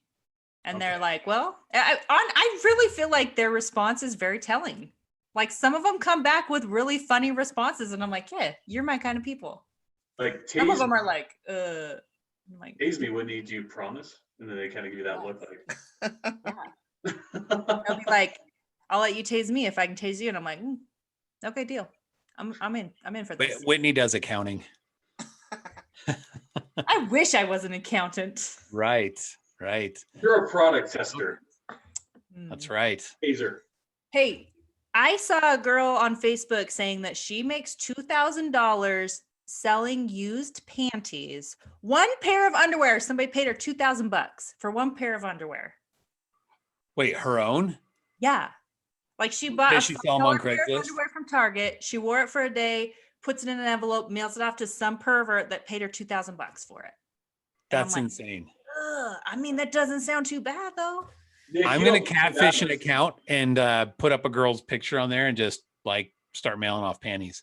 Dude, there's a guy on TikTok. It's the wife sells her husband's underwear online. They I make used like to a few hundred say, bucks a month for men. I swear, I used to tell people you could get on Craigslist and you could sell a bag of used toenail clippings. People will buy Oh, yeah. anything. They're crazy. Yeah, it's disgusting. I think Huh. what was his name? The dad from God, what's his name? The Cold Podcast. Anybody listen to that? The Cold podcast. Anyway, it's the lady that went missing and her husband killed her, put her out in the West Desert in Utah. Oh, Nicole Bobbitt? No, that's Elena Bobbitt. Anyway, the dad was really weird. If any of you guys have listened to that podcast. I like true crime podcasts when I'm driving around, but I don't think I've heard that. Powell. Yes. Anyway, I don't mean to put I that haven't in heard the that one. podcast because this is the only one we need to listen to. I'm gonna have to That's check it. Right. That's right. Nicole Powell from Graham, Washington. Okay. Oh, wait. You're talking about the guy who had the kids and was up in Washington and he blew up his house. Yes, Kids Steve. in there. Yep, Powell. Yeah. Okay. Yeah, Powell. I didn't know that was his name, but yeah, I know who you're talking about. So his dad was kind of a weirdo, and his dad would like steal his wife's garments and used tampons and toenail clippings and all that, and kept it. Oh. He That's kept it like, okay, over here on this shelf, we've got all the tampon collection. This one over here, we've got like the, I don't know, blood-soaked panties or whatever. Yeah. That's disgusting. That's so Kate is gross. saying it's her neighbor. Wow. Like Oh. you knew him. Kate, you've spoken to him. Nick, were you related to His this guy? collection. Was he one of your uncles? Everyone has an No, uncle. he lived a mile from my Second house. uncle. He was in my cousin's ward. And I lived in Washington when he blew up his house. We were all coming home from church and saw smoke and stuff. Wow. Gross. That's a Super sad story. creepy. You know, the sad thing is, I think I remember reading on the news, I could be wrong, but I think he had like killed his kids before he blew up the house. No, he Like, didn't. with it. So they had just walked into the house and with their supervisor, the one who does the child swap, and he shoved her out of the house because she was supposed to make sure and like inspect the house. And locked the within door. 2 minutes of them being in the house, they were blown up. It was sad.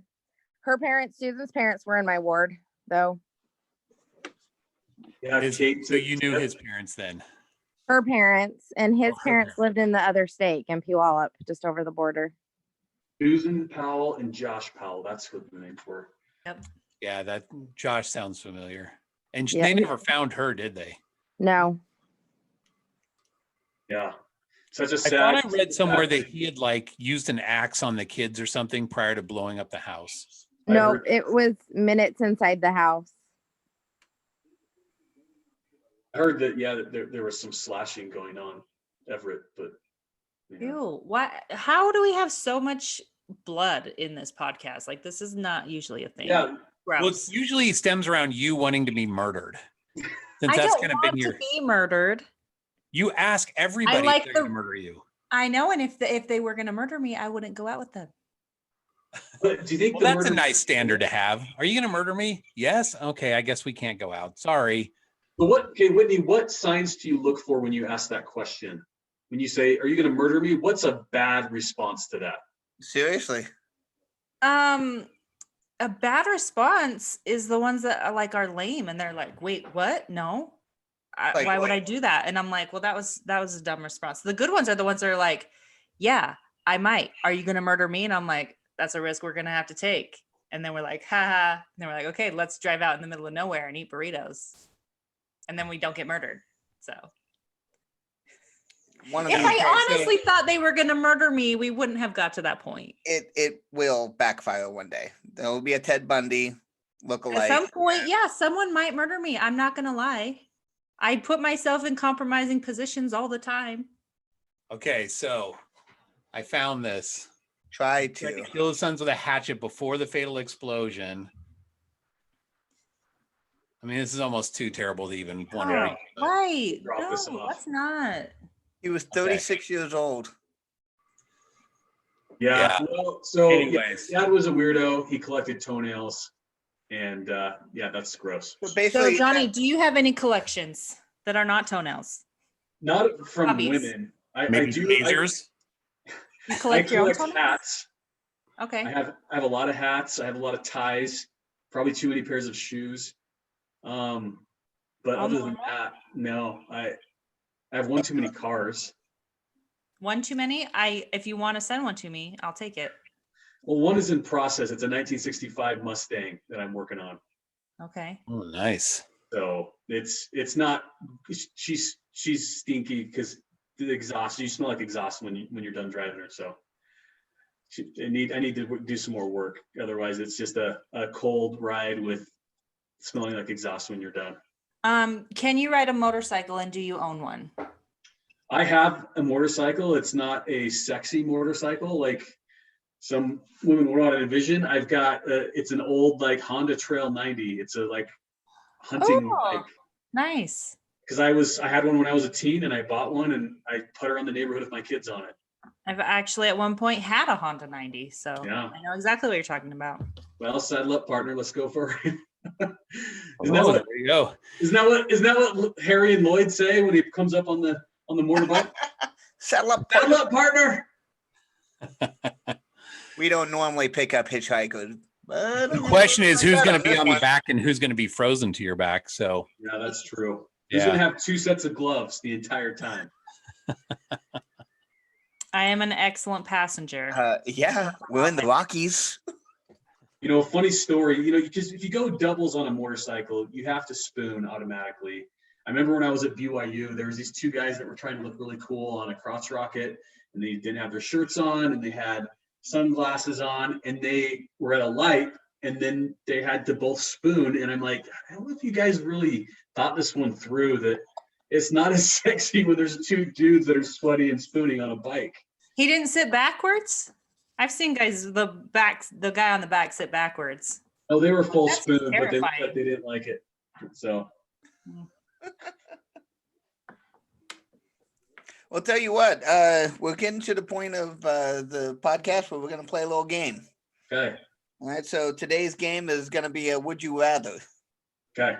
Okay, and we're gonna keep it above the belt on this one, other than how Everett would throw this one around. So, Nick's saying this one's going to be PG, unfortunately.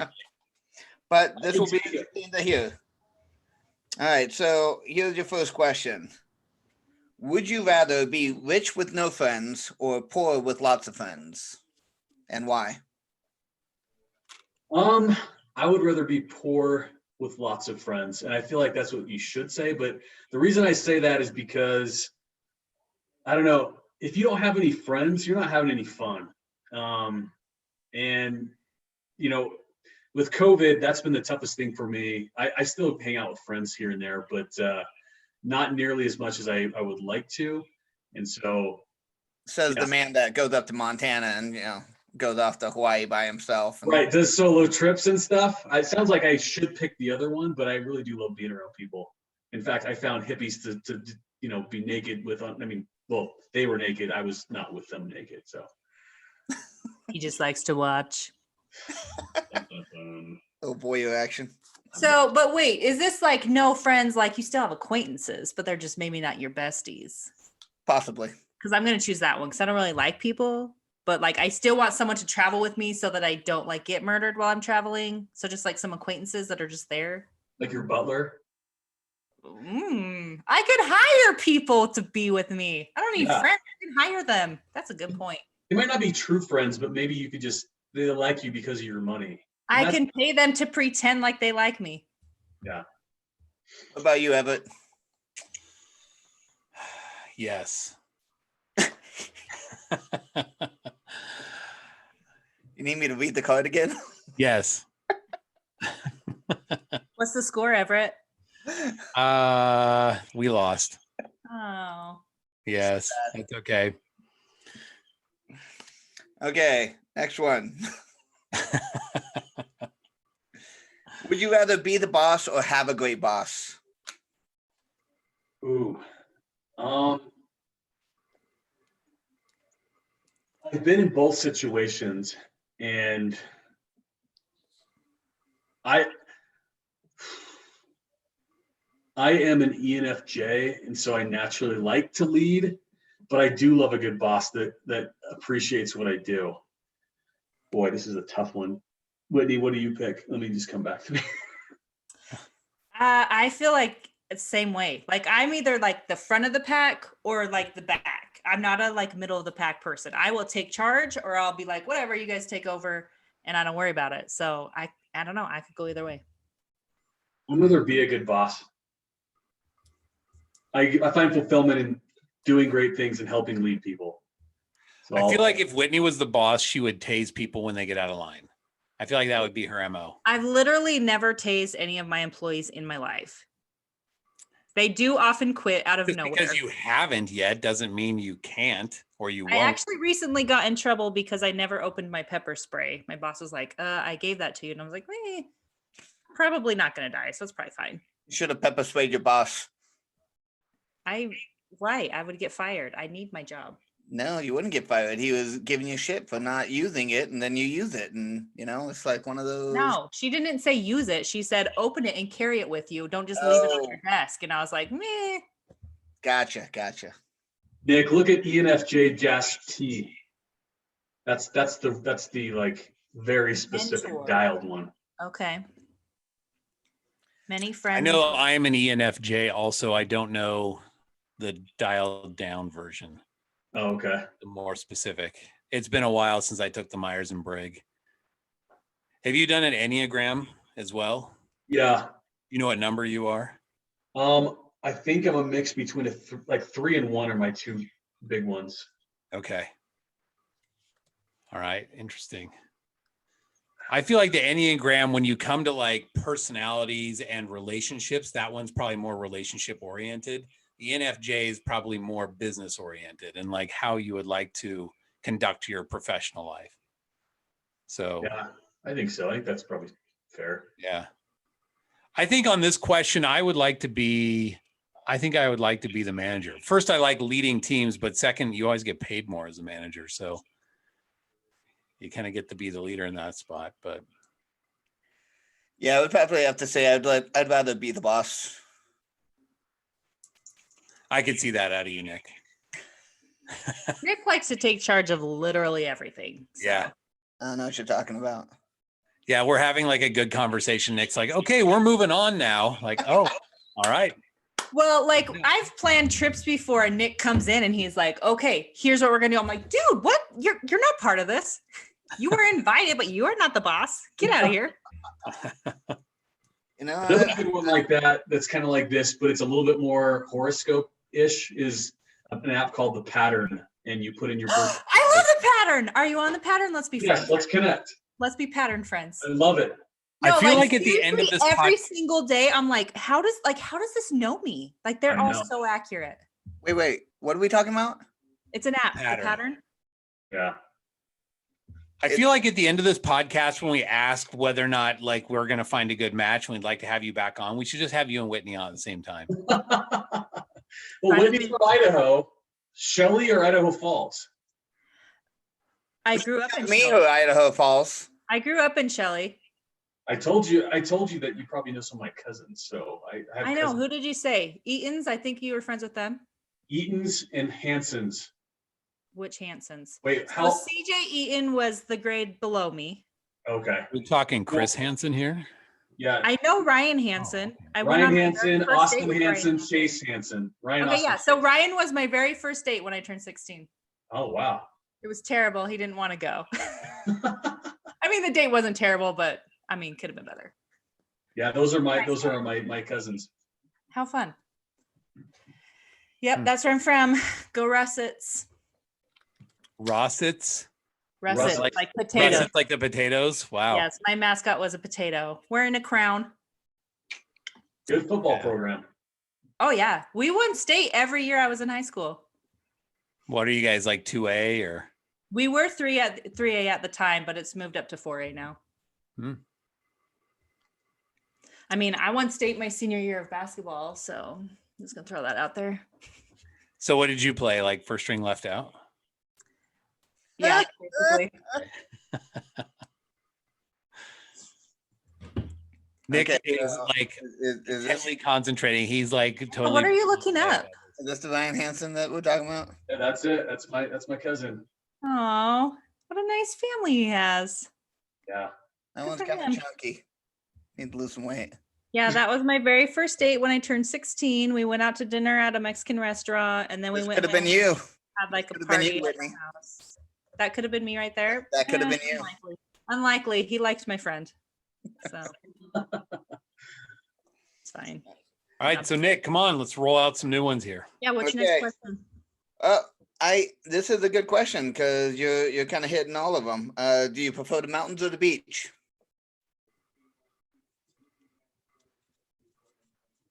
I'm gonna The say point of would you rather is you have to pick one or the other. You can't Yeah. just Would you rather go to the Yeah. mountains or go to the beach? okay. I did pick on the first two. So Whitney, you just need to back off. Okay, so I'm gonna pick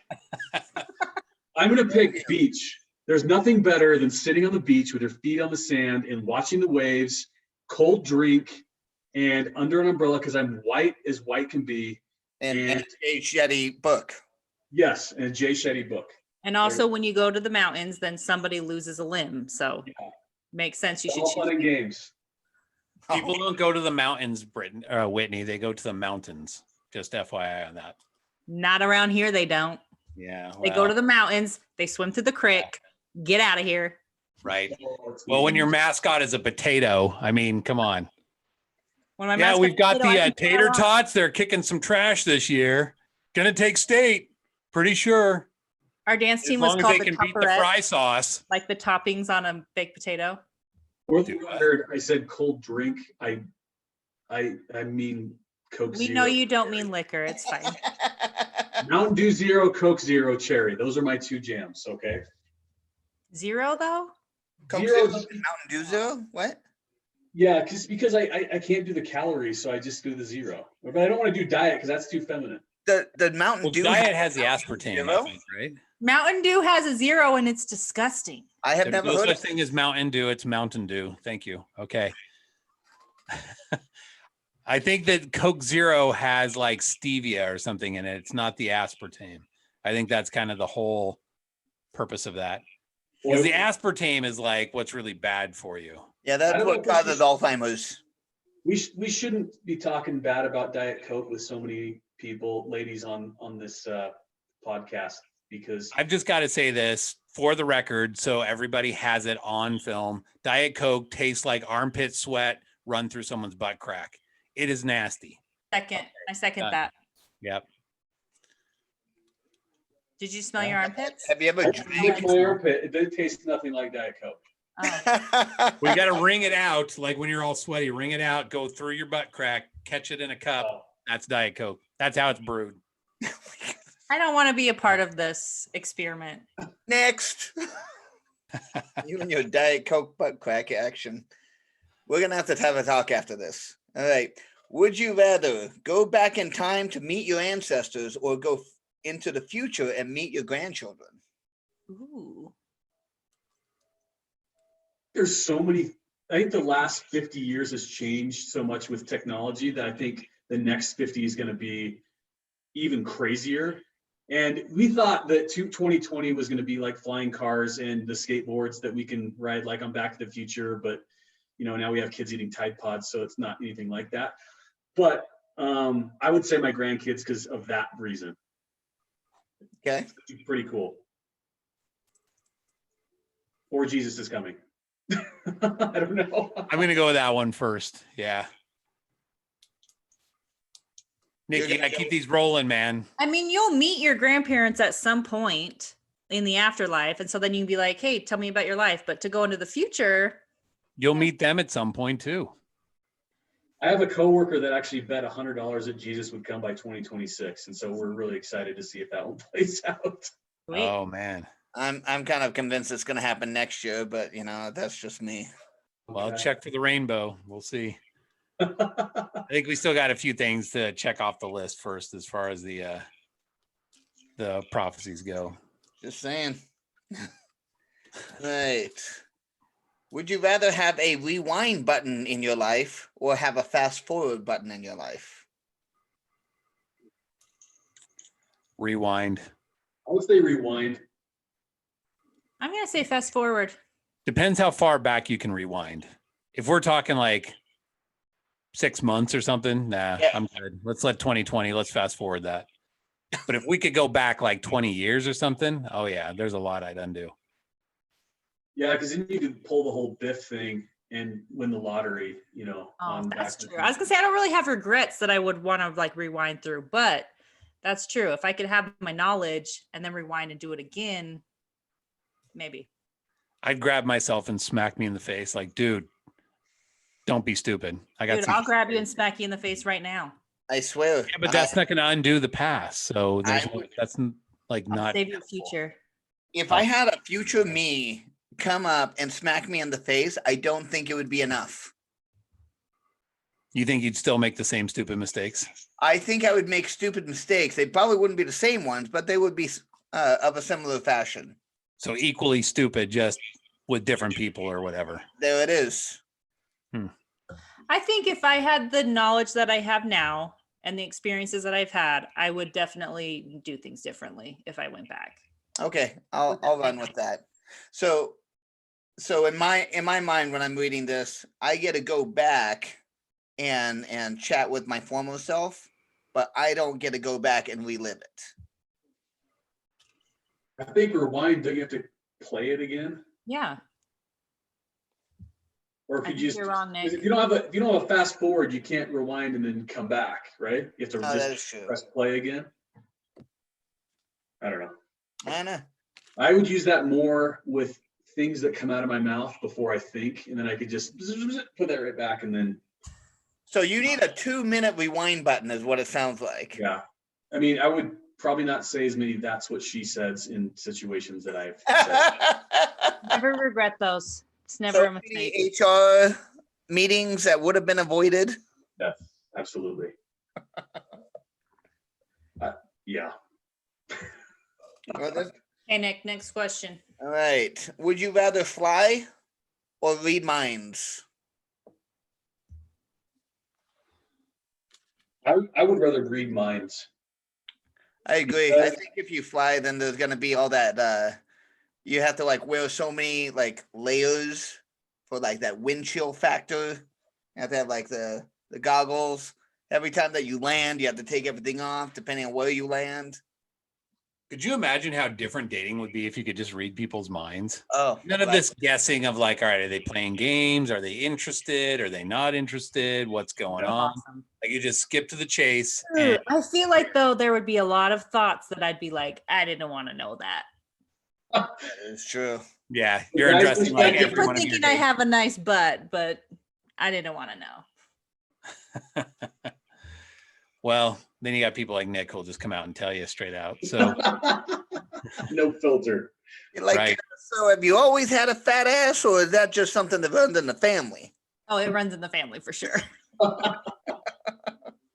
and when there's runs in the family, trust me, there are runs in that family. Yeah. If everybody had that power, though, would anybody get together? Because you have thoughts of like, okay, this is this person this way, and if they heard that, then they're like, you judged me, and then you're just on this whole like unfiltered judgment thing all the time, you know, because you're having to make those to protect yourself in this fight or flight sometimes. So That's I feel- true. But if we're used to knowing everybody's thoughts, then maybe everybody would just like let down those walls because they're like, okay, like everybody knows what I'm thinking, so I am who I am. Yeah. I always thought if I could choose a superpower, then I wanted to have teleportation. Holy crap! Not flying, but to teleport. Because then, like, I want to go to the beach. Boom, I'm at the beach. I want to go. Well, to yeah, Europe. that's so you could like zip over to your guys that you're dating all the time instantly. Yeah, like if a long Okay. distance relationship would be no big deal because you're like, hey, let's go on a date. Cool. We just teleport. We're there, and then I can go home. Sorry, Johnny, I instantly muted you. I saw you muted me, and I was like, well, maybe I'm done. I don't know. We don't care what you have to say. That's I was like, my. what did I say? And I wanted to rewind it and figure out what I just said. Ah, exactly. Right. Okay, here's your next one. This one's actually interesting. I really don't think they're the right answers. Would you rather live as a black man in the southern United States in the 1800s or live as a woman in Afghanistan today? Hmm. I I'm going to think go with black man. I would too. I think the perspective to learn there would be amazing to understand the things that they went through. And you And would I probably think- get raped less. Yeah. I feel for women in Afghanistan just with the Taliban and everything. And not to say that it's worse than some ways that some of the slaves were treated and things, but boy, I mean, the Middle East scares the heck out of me. That's probably the biggest thing for me. Yeah, that's a tough one. Neither one is like really a good option, right? Yeah. Right. So I don't know. I think you have a high probability of like a low life expectancy either way. So yeah. I think that the slaves of the 1800s might have an opportunity to run north a lot more than the Afghan women would. Yeah, maybe. I mean, I don't know that it was just that easy, you know, like, oh, I'll just take off north. No, Things I aren't going so hot. obviously it's not easy either way you look at it. I mean, I'm just thinking that there would be a higher probability, and I think higher probability by like 5% to 7%. So it's not like Okay, That- what's the next question? This one's a little depressing. Yeah. It's kind of a downer. It sounds like a Whitney like first date or something. okay. Would you rather be friend zoned by your crush or have your best friend fall in love with you? Ooh. Okay, well, what would be wrong with your best friend falling in love with you if You you see, liked your Isn't best that friend? kind of like the goal? Yeah. You see, that's the thing. Like Whitney, you're my best friend. Would you want me to fall in love with you? Aren't you already in love with me? No. Wait, Whitney, you're Nick's best friend? When did this She told happen? me this often. Oh, you need to get out more. I assume I'm everyone's best friend, am I not? Oh. No.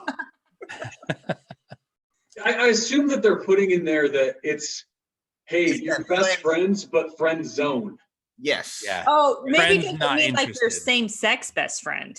Oh, no. Like you're a man, it's your man best friend, not a woman. I thought it was more like what Johnny's saying. Like you're not really interested. They're just total friends, but then they're like super interested in you and in love with you.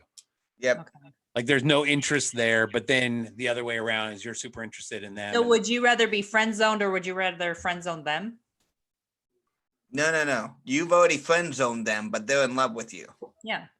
Yeah. Or would you want to be the one in the friend zone? I'd rather be friend zoned because that happens all the time. Like there's just somebody else that comes up, but a best friend, you don't want to have that awkward, like, hey, sorry, I'm not really into you. And then it becomes weird. I went in for that hug and I held on for just a little bit too long. Right. Yeah. Right. Then you whisper, this feels so right. Yeah, that's gay. Have a little Brokeback action. Be a nobody in a perfect world or be very important person in a really bad world. I'm gonna say nobody. I'm already a nobody, so then just make me that and have the world be perfect. Duh. Yeah, I want the free ride this time. I don't feel the need to be anybody. I'm good. Nobody works for Very me. important. You want to be the important person? I would be the important person in a really bad world. Hey, you're dooming the rest of us. Do you realize that? Yeah, basically that would mean like you're more or less a tyrant. 'Cause That it's a seems really bad very world. selfish. Yeah. Well, now we know where Nick stands. Mhm. Yeah. Ooh, here we go. Would you rather be a movie star or be a YouTube sensation? Movie star for sure. Nobody's got a crush on a YouTube sensation. Everybody has a crush on movie stars. Justin Bieber was a YouTube sensation. And there's plenty of people having crushes on him right and left. Yeah, What's that's that guy true. that just knocked out the other guy in boxing? Something Paul. Jake Paul? I think maybe that was it. And he knocked out Nate Robinson in the Tyson fight. Yes. Yeah. Yeah, he just clocked him. Yeah, he's got a pretty good following. A lot of those guys make a ton of money, and there's people who are all over them. So They killed Justin and Zoolander too. They did, but not before he got his look in there. I have to say this, Zoolander 2 was the biggest waste of time. And I love Zoolander like one of my own children, the original. But Zoolander 2, I couldn't get through it. It was that bad. Okay, but have you ever watched Sharknado? Oh, which one? Like I There's pretty five much of like them. any movie. Like I'm pretty much like okay with any movie, but Sharknado was one that I was like, no, this is just terrible. yeah. There's 5 of them. They How? I only watched the first one and I was like, ugh. How are there 5 Sharknados? Exactly. There are movies that are so bad they're good. There are people who have this cult following and they're just like, that movie sucked. Like Okay, I but got on feel this like binge this one is not time. one of those. Like Napoleon Dynamite. That's one that's so bad it's good. No, that Sharknado, movie's no. good. That movie's not so bad. It's good. Napoleon Dynamite's not that bad, but there was a movie that was recently made about like the worst movie ever. Crap, what was the name of it? It's on Netflix. It was like 2 really bad actors that went to LA. They made a movie themselves because one of them was like the rich guy that nobody knows where his money came from. They spent like $5 to $7 million on the movie, and it grossed like I think $80,000 for like the first year, and then like over time it's like made money because they did appearances. Nobody knows what I'm talking about. We all No. know movies are not my strong suit. Yeah. I'm I talking. will say, Nick, it's kind of like that with Shawshank Redemption, one of my favorite movies, that when it came out, it was kind of a dud, and now everyone loves it. Oh, it on IMDb is #1. Yeah, it's my all-time favorite, but when it first came out, it was a dud. Nobody Right. watched it. So the ones that get progressively worse. The Room. Thank you, Jen. That's the name of it. The Room. Yes. Never seen it. Wait, that's the one where the girl was like kept captive or something with her little boy or something, right? No. No. Oh, I've seen that one, Everett. I don't remember what it's called, but I've watched that one. Yeah, my ex was into that. She was like, "This was the best movie ever." I'm like, "Okay, I don't know." So, The Room. You're not talking about The Shack, right? The Shack is the one where they like the. Yeah, the three people like pretending to be Jesus Christ, God, and the other, and help this guy through his problems. Yeah. No. No, the series that was really bad, but for whatever reason, like I started it and I had to watch all of them, was the original Planet of the Apes in the like 60s and 70s. It just got progressed. The first one was all right. I'm like, okay, costumes and everything, whatever. But then they just kept getting progressively worse and worse. And the last one was just so bad. I'm like, I can't stop watching it. I have to finish. So I understand the Sharknado thing. And there's a company called, oh my gosh, I can't remember the name of it. They do what's called mockumentaries. So like when they had all the Transformer movies come out, they made a whole bunch of movies called Transmorphers. And they were like just low budget crap garbage movies, but they make a killing. And they throw these things out super cheap. And yeah, so there is like a huge following for that. So Whitney, if you can go viral with your little video on TikTok. I mean, I'm at like 153,000 views on it, but whatever. Who's Okay. counting? Sorry, Whitney, I should have picked the YouTube star. Oh wait, didn't they make a movie about this guy? Is that what you're talking about? Say that what? They made a movie about this guy, if I'm not mistaken. Yes. Right? So this is the movie. Okay, 2003 romance drama, The Room. This guy, like one of the worst actors in history. Okay, and then James Franco and his brother make The Disaster Artist, and it's crazy. It is a crazy movie. Yeah, that's one I would probably at least watch part of it just to say I did it. Right. Just so I can see the train wreck and I know the references. Yeah, they actually have a lot of comedians and other people in front that talk about the following and talk about the movie. And this guy like is just what I don't know. He's like out of his mind, and that maybe that's the genius of it all. Is that he has this vision that nobody else can really articulate the way that he was, but he didn't really articulate it. He was just crazy. That sounds like that guy JJ Icefish. Have you ever heard of him? No. Oh yeah, look up. What is the name of his song? JJ Icefish. Look him up on there. JJ Eisenfish. Ice, like as in frozen water. Ice fish. It is the absolute worst rap video you will ever see in your entire life. I thought at first it was a joke, but then there's interviews with this guy online and he thinks he's like really all that awesome. So you got to play a little bit of it. It's really, really bad. It's really bad. Yeah, like worse than the Room. DraftKings Sportsbook, you can get a bonus up to $1,000. For what? Oh yeah, I'm feeling this already. That dancing. Just wait till he starts singing. It's going to start. It's happening.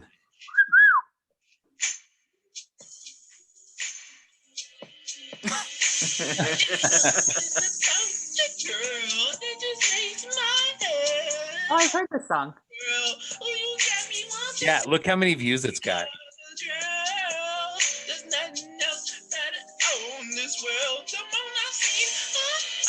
Yeah, I've got some stray cats at my front door. I don't know what's going on. It sounds like you take stray cats, you put them in a burlap sack, and then you start hitting it with a stick. Yeah. This is good. Okay, yeah, Nick, I think we got the idea. You guys can watch it later on. Yeah, it's really, really just. But look, how many views does it have on there? I mean, last I saw, like how I dance, which is why I don't dance on TikTok because I dance like him. I think that had like over 100 million views or something. It's got over 1 million views. Okay, that's a second round of it. That's a repost. No, it's got 80 million views. Okay, 80 million. 80,847,166 views. Dang. I just added one of them. Ridiculous. Thank you. No, you have to watch it all the way through to add one. Logan Paul. That's what. Logan Paul, yes. Logan Paul. So Okay. basically, I could be a rapper. That's what that just taught me. No, you can't. He in has as fact, much I can do acoustic it. ability as you do, Nick. So I will bring out my deaf guy and do it. Girl, love, you guys love. could like co-do a video together, like Big J Ice Fish start like featuring Nick Perkins or something. Nick That's- P. Perkins. It's a great idea. Big Daddy P. That's right. Okay, would you rather win a game in front of a small crowd or lose a game in front of a big crowd? Lose in front of a big crowd. Go big or go home. All right. Nice. Yeah. Okay, Nick, find some better questions. Holy shit, man. I would rather win. Would you rather hit yourself with a hammer or a baseball bat? Yes, I don't know. Like, what kind of question is that? I mean, where am I going to hit myself at? Okay, here's one, and this is from my kids playing Would You Rather. Would you rather? Would you rather have a small butt on your forehead functioning or two legs that are functioning hanging from your chin? Legs. Oh, definitely the legs, because if you got a functioning butt on your forehead, that means it's farting and pooping. It's like right there in front of your face. You'd have to wear like a But head. I mean, how are they functioning if they're tiny? Well, Like they're they're just just kicking they're around? and stuff. Or just, as you're Or like talking. you lay on your stomach and you can like walk I your. was gonna say that's the thing I was thinking about. If I get really bored, I can just lean forward and I'm just standing on my own legs. That's perfect. Yours would be hidden behind that beard, though. That's the Like a problem. little trapod. Yeah. I don't think that they would consider it a beard at that point. I think then it's pubes. You like sit there and look at somebody, like cross your legs, like what you doing? If I really like them, then I'll open the legs, huh? Kind of go a little. Do a little jig for them. Right. Okay, I'm going with legs for sure. Yep, legs. No dookie on the forehead. Ew. Yeah. Would you rather use eye drops made of vinegar or toilet paper made of sandpaper? I feel like the toilet paper made from sandpaper already exists, and that's at the Dollar Tree. So I mean, is it a fine grit? Because okay. Yeah, you don't want to hurt your eyes. I think you could heal up back there. So Yeah. I'm going to go sandpaper, but This one's interesting. Would you rather live one life that lasts 1,000 years or live 10 lives that last 100 years each? I do 10 that last 100 because of the variety. I'm sure that there'd be different experiences you'd have. I'd hate to be 1,000 years old. Wouldn't you hate it if you had to live 100 years in a really sucky existence? If I knew though that I could like revamp it, I You don't get know. another chance. But did it say one great life?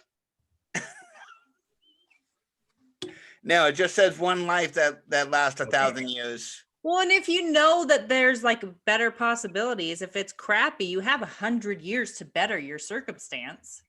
Yeah. If you know that there's an opportunity to do that, then go figure out how to do it. Ooh. Oh. Would you rather be in a room full of spiders or a room full of snakes?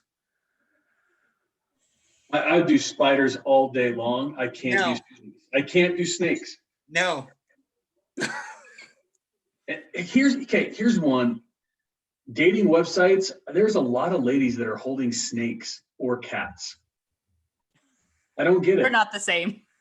I see puppies quite a bit. I see puppies. And that's an immediate down or left or whatever it is. Like I can't, if it's a snake, like I'm sorry, I won't be a snake husband. I'm not. They're just trying to keep up with all the men holding fish. Okay, but here's the thing. I don't feel like maybe they don't have a snake, but I feel like a lot of people get on there and they want to post pictures of themselves like to kind of send a message like, look, I'm holding a snake. I'm brave and adventurous. And maybe it's like at a zoo or something like that. Or look, I'm compassionate and I'm holding this little kitten or this puppy. So I don't feel like that's like, you're going to accept me because I have all these snakes. It's more like, look at me and look what I can do sort of thing. I think I'm just gonna start screwing around with people and go get a couple cats and like take pictures of me with the cat, like the back of its neck and my mouth, kind of like walking around, showing like that, get some pictures of that, and put that up on my dating profile. Nick's Yeah. gonna be the next guy for the sequel to that. Don't F with Cats. He'll be like Don't F with Cats Part 2. Gross. I feel like there's enough people, like I'm allergic to cats. So if it's, a lot of times people are like, if you don't like cats, swipe this way. And I'm surprised. But I guess if you love your cat that much, then you'll find somebody else besides Johnny when you hit That's him. right. Yeah. You So like- when I was in high school, my family owned a wedding decorating business for a little while. And we once did a wedding for this couple that they had like a ton of snakes. I don't remember how many, but it was like dozens. And so part of their wedding, it was like kind of satanic. Like they had rubber ducks that were like devils in like a fountain that was dyed red. Like there's fire. Anyways, part of their wedding is they had their snakes just like slithering around everybody's feet in the middle of the wedding. And I feel like snake people, like that's a different kind of person than like a dog person or a So cat like person. like A snake tiger person king is. What if I they don't had know. tigers? Nick, They you've had, been like, looking for a grand snake couple. lady. Oh, if they're a tiger person, yes, for sure. Carol Hello. Baskin. Especially a tiger person from Oklahoma. Yeah, duh. Has a mullet, Yeah. maybe married to 2 guys at the same time. Mhm. That's actually the screensaver on my kid's iPad. I feel like Joe Exotic should be giving out dating advice. If he can get 2 straight guys to marry him, he has a lot. It's Free. called getting them hyped up on heroin and 8 balls and whatnot. If Yeah. that's what it takes to get a good man, maybe you go there. I don't I know. know. If he can get 3 straight guys to marry him, how can I not get one to like take me on a date and pay for it? Like, Because Whitney, you're not following his formula. You've got to drug them up. I need to get a tiger. I need to get some meth. I'm just not sure where to get either of those Look, things. you tase them first, shoot them up with meth, then you're good to go. I don't know where to buy the meth though. Oh, That's my problem. Come to Come on. Portland. you That's live in everywhere. the meth capital. I do live in the meth capital of Idaho. Oh, yeah. I know that, but I You don't know where it is. You just go down to your local hardware store and say, hey, where do I get some meth? Okay, so I do know of one park that if you go there after dark, you go to this certain bathroom, like that's where you go if you're a man looking for an encounter with a man. Okay, didn't I I wonder just if you could also get meth there. How do you know this? Oh, I just know things. Post it on Grindr.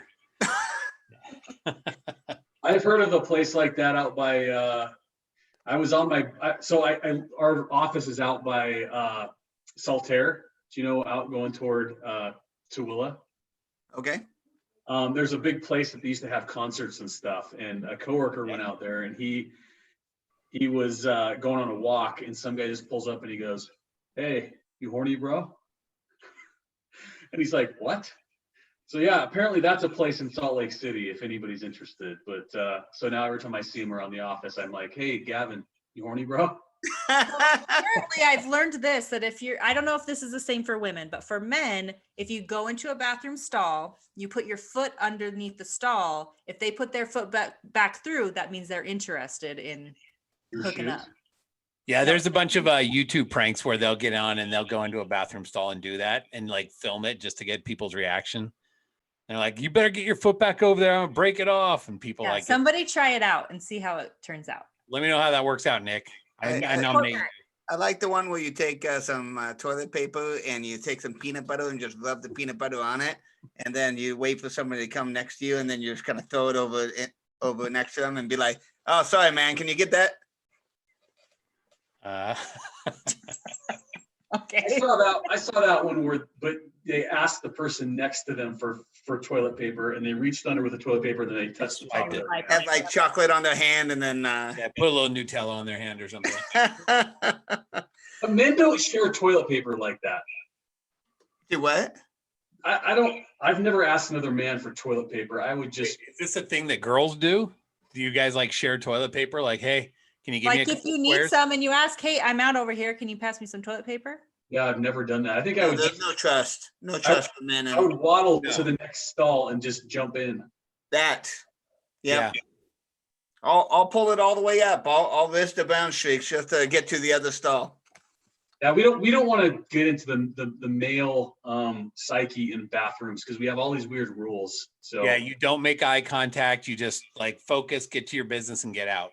If someone starts talking to you, that's no bueno. Yeah. Yeah. Not okay.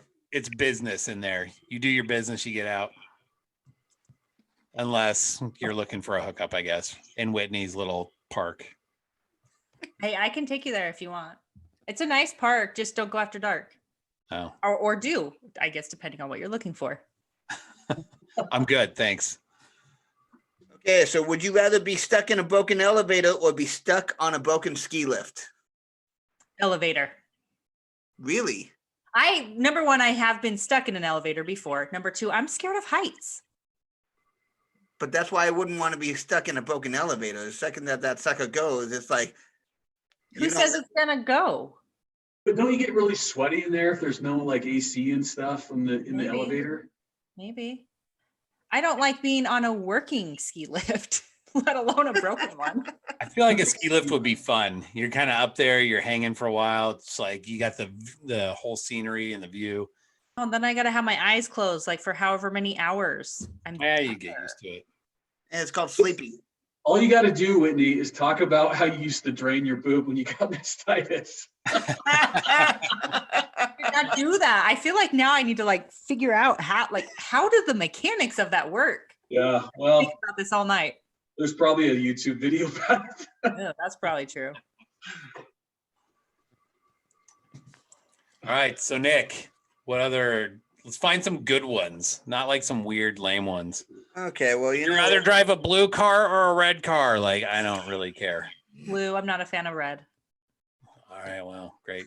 Would you rather watch the movie or read the book? Both? Depends on how lazy I am that day. But because Yeah, Whitney's going to call me out, I'm going to say Yeah, you have to choose one. You can't keep choosing both. book. And go for book? Yeah. Yeah. So I feel like a book is not good unless it's good enough that you can't stop reading. Like you read it cover to cover. Unless I can read it like in one sitting, I don't know that it's really a good book. So do I have 12 hours to commit to this book? Okay. If not, I'm gonna watch the movie. well, I'm just saying that like the Hunger Games, they actually did a really good job in the book and the movies. Yeah, they did. Okay. But- So Celeste has a pretty good question here. But when you go and you look at the Harry Potter series, I've been told that the books are way better than the movies. So we recently with my kids, we watched all the Harry Potter movies, but then we're also listening to them on Audible at bedtime. And I didn't, because I read them like when I was a kid, but so now doing them like at the same time, I didn't realize how many differences there really are. Like I forgot about a lot of things that as we're listening to them on Audible, I'm like, hey, wait, that's totally different than the movie. Okay. Okay, So Everett, read Celeste Celeste. question. Would you rather eat chocolate that tastes like crap or crap that tastes like chocolate? I feel like crap that tastes like chocolate because that's like no bakes, right? But it like actually came out of a person. Well, at least it tastes good. Yeah. But what if it was? Yeah, I mean, it's all about the taste because I can handle the look, I guess. Speaking of, I feel like one wouldn't give you all Salmonella? kinds of bacteria and make you sick. true. That's true. All right. Hold on. I got to share something along those lines though. Oh no. Would you rather sneeze every time you orgasm or orgasm every time you sneeze? Sneeze every time I orgasm. Yeah. So here you go. These guys took Ew. sewage and processed it into a oh wait, this is saying it's likely a hoax. Hold on. I think that this was like debunked and then true. Hold on, let's get a more reputable source. Forbes. I can't read this. I'm gonna vomit. No, I think they actually made these, but it's not going to be like mainstream. So I feel like all of us have been on a date with somebody that sounds like they've eaten one of these burgers before. I haven't. I don't think I've ever been on a bad date. This totally reminds me of Judge Dredd. I don't do dating correctly. I've never been on a bad date. I've never been ghosted. I've never been stood up. I've never gotten unsolicited dick pic. Like, I honestly have a pretty good track record with dating. And I don't know why. Like, what am I doing wrong? Except my cousin. Date your cousin? Except my cousin Ryan. No, it was a good date. It was a good date, but I mean, who wants to go on a date with somebody that has a crush on somebody else? Like, he's a nice guy. He just liked my friend, so don't take me on a pity date. It's fine. All right. Would you rather be on the bottom or on the top during sex? Both. Bottom. Bottom. Ooh, you're a bottom. Interesting, since you wanted to be in control. Enjoy the view. I find that very interesting. There is that. Oh, we got a couple other questions coming from the audience we should go through here, Nick.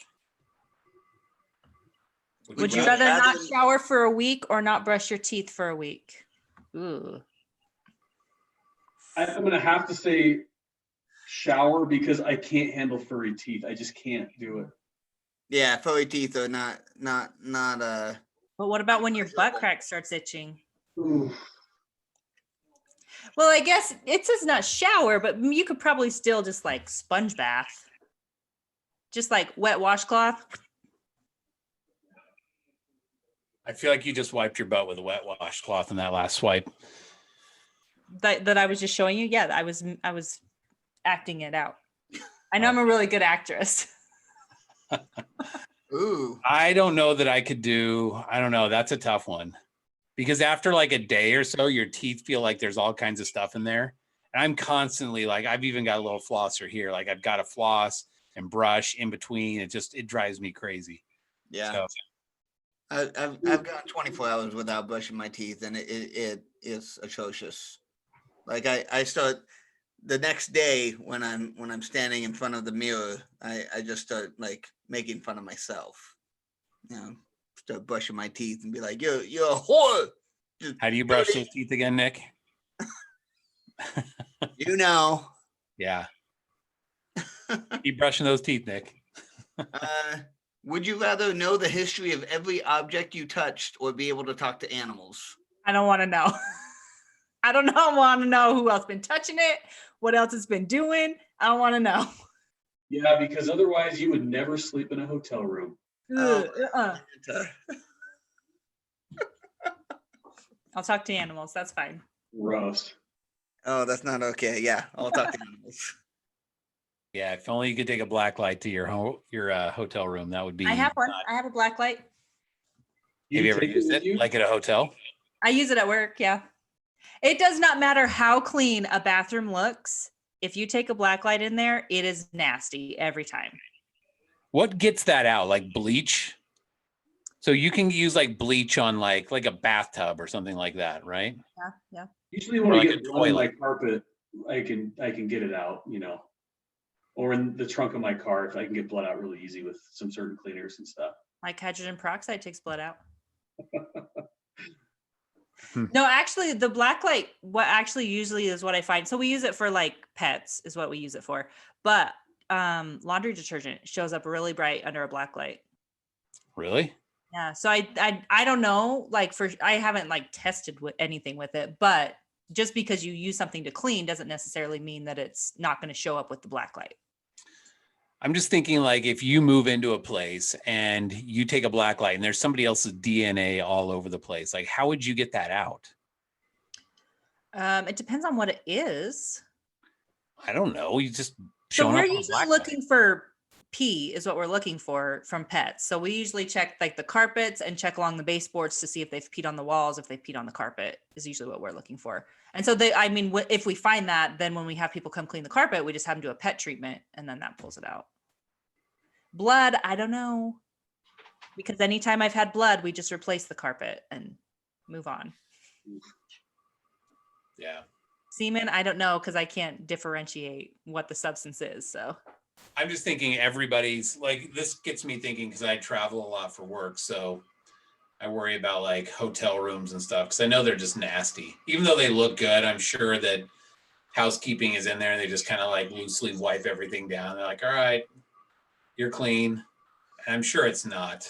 So I just try not to think about it. Here's one. Would you rather meet the love of your life knowing that they'll die in a year or never meet them at all? Ooh. die in a year for sure. Yeah, I would take the year. Yeah. Especially I feel like with the gospel, if you met them and you knew that, you guys would see each other again, I would eternity. totally take that. That's true. I think we have some never meet them at alls. Oh, yeah, we Interesting. do. Would you rather pole dance naked for your parents or make out with them? Ew, why? Do I have to answer this? I don't want to make out with them, that's for sure. Yeah, but I'll pole dance naked. My mom saw me naked when I was a little kid. Sure, I'll It's- do I that. think they only make out with their Different. parents in Kentucky. So I think we're all right. Nobody I'm here. not wants- gonna make out with my parents. Gross. Yeah. My parents already call and lecture me after I make TikToks where I am fully clothed. There's no bad language, like nothing. They still call me. So if I'm pole dancing for them, I'm going to be in trouble. But I'm definitely not making out with them. That's for sure. I love how your parents are still monitoring your TikTok. I know all the time. Every time I post something, they'll call me, Whitney, you can't say that stuff on the internet. I'm like, dude, it's a joke. Obviously, that's a man's voice. That's not even me saying it. Okay. Would you rather eat out for every meal or have to cook every meal? Eat out. I'm lazy. Yeah, for sure. I already almost do that anyway because I feel like cooking for one person, like, is not worth it No. at all. The time, the mess. I like cooking though. I smoked salmon for my kids tonight and it was great, but it's hard when you're by yourself, or I mean if it's over and over and over and over, it's oof. Yeah. That's I why hate even having to like come up with that many ideas, like 3 meals a day, every day. I'm like, somebody just like tell me what to make and I'll make it. I just don't want to have to think about it all the time. I get that. Okay, so would you rather be cheated on by a partner or cheat on a partner? Cheated on. Damn. I'm loyal to people that don't even like me. I would say I'd I rather could just, never cheat on them. neither of those are good options. I'd rather just stay single. If those are my only two choices, I'm out. Would you rather walk in on your parents having sex or have your parents walk in on you having sex? Parents walking on me. Yeah. You might as Are well be. these the questions that we asked you? Is that where you got this from? These Yeah, are you- exactly the same ones that I asked you, or at least some of them are. I mean, we've all had an instance where we've walked in on somebody either naked or doing something, and and if you don't want your I've not. parents, ugh, I'm pretty sure my parents have only had sex 4 times, and I'm going to believe that forever. Me too. I'm the same, because otherwise I just want to throw up in my mouth. Yeah, I don't want to think about it. Definitely don't want to see it. Yep. yeah, Uh, Jacqueline, you can't unsee that. I walked in on my parents, and And then you watched till they were done. not knowing now, I mean, not knowing then what it was, but now looking back, I know exactly what's going on. So apparently they were going doggy style. And when You I went and ran and jumped in the bed with them, like, hey, No, can no, I watch TV in your room? and I How was old were you? asked a question. Like, were you a little kid or how old?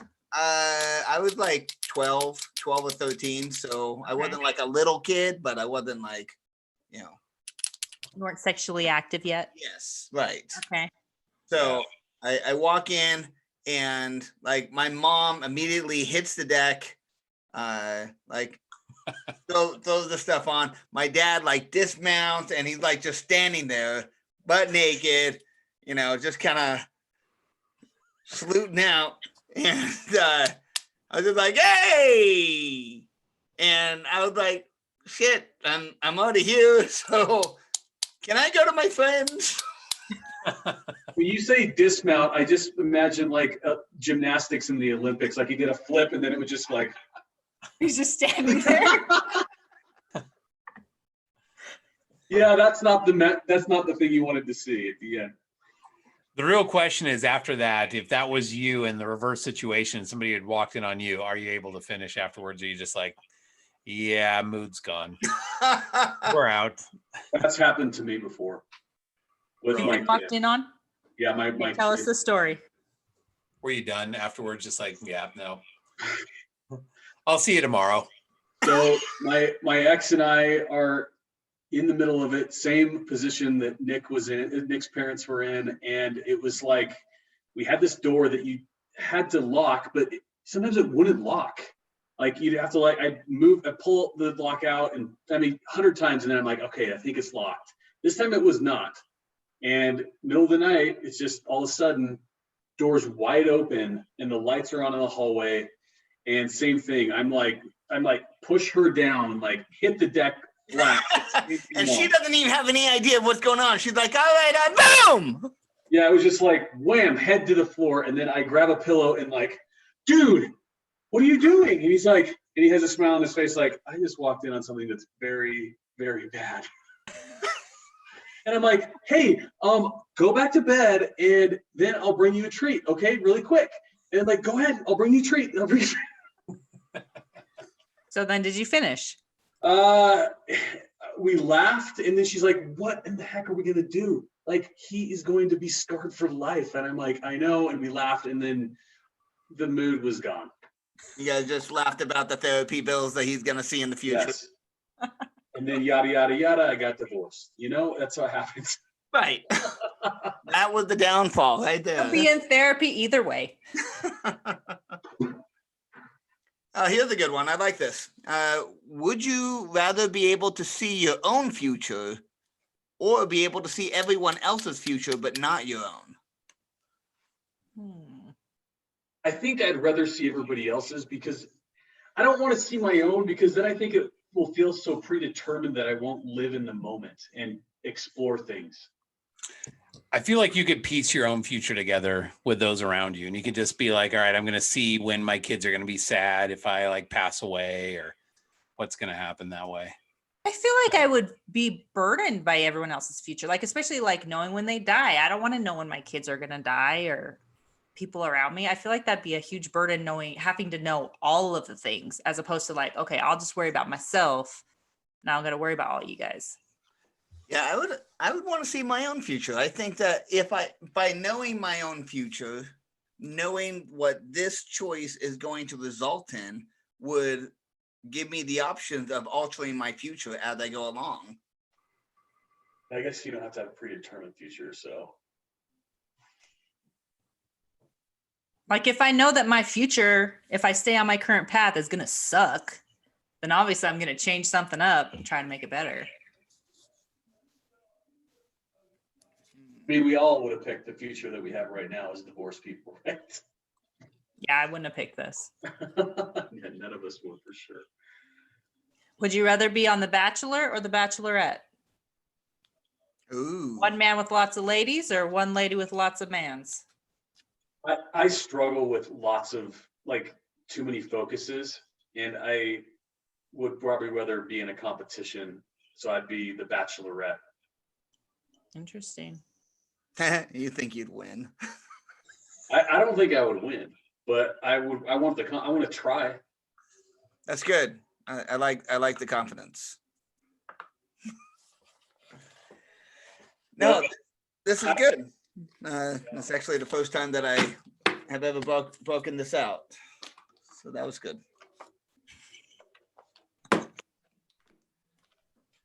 That was fun.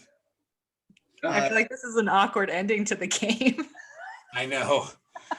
It seems like an end of an awkward date. Well, that was fun. Yeah. Yeah. Right. And what do you say when you don't want to go out again? Yeah. So guess we'll see you later. Well, that was fun. This was Had a great. good time. This was awesome. Yeah, no, I learned a lot. No, I appreciate the fact that you came out tonight. I really did learn a lot about you, and I really love your sense of adventure, your willingness to get out there. When we went to Bear Lake, it was my first time going to Bear Lake without a group. First time that I went, I had like, I don't know, 16, 17 people. I had an additional like 6 or 7 people that kind of tagged on to that. So I felt like I knew so many people. So it was so fun. But when I went this last time, I didn't know anybody. I knew 2 people.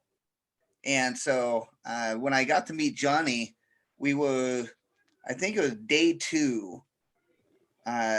He was sitting on the couch, had like 6 girls around him. You know, two of them trying to like put their hands on his leg. And I just kept on watching him, and I was like, dude, this guy looks kind of cool. And we started talking a little Like, bit. I want in on this. Right? He sat on my lap, yada yada yada. That's pretty much how he works. No, he came up and he was like, yeah, he had the Tesla. So I was like, that's really cool. And then he slept in a Tesla that night. Why? Because So I have snoring anxiety. So I do snore sometimes if I'm laying on my back. And so I feel bad for anybody that has to hear it. Oh my gosh, you never slept with Nick before. No one snores like Nick snores. Maybe I Don't did. even worry about it.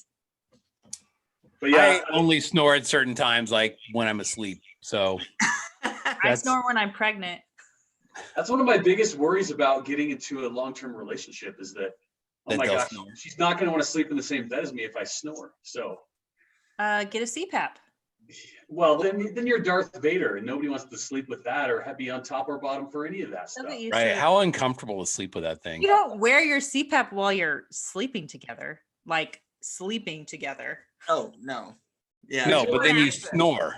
You But if get you want to fix it up, you can. You can say, Earplugs. like, hey, CPAP, do you have like any fantasies of the CPAP?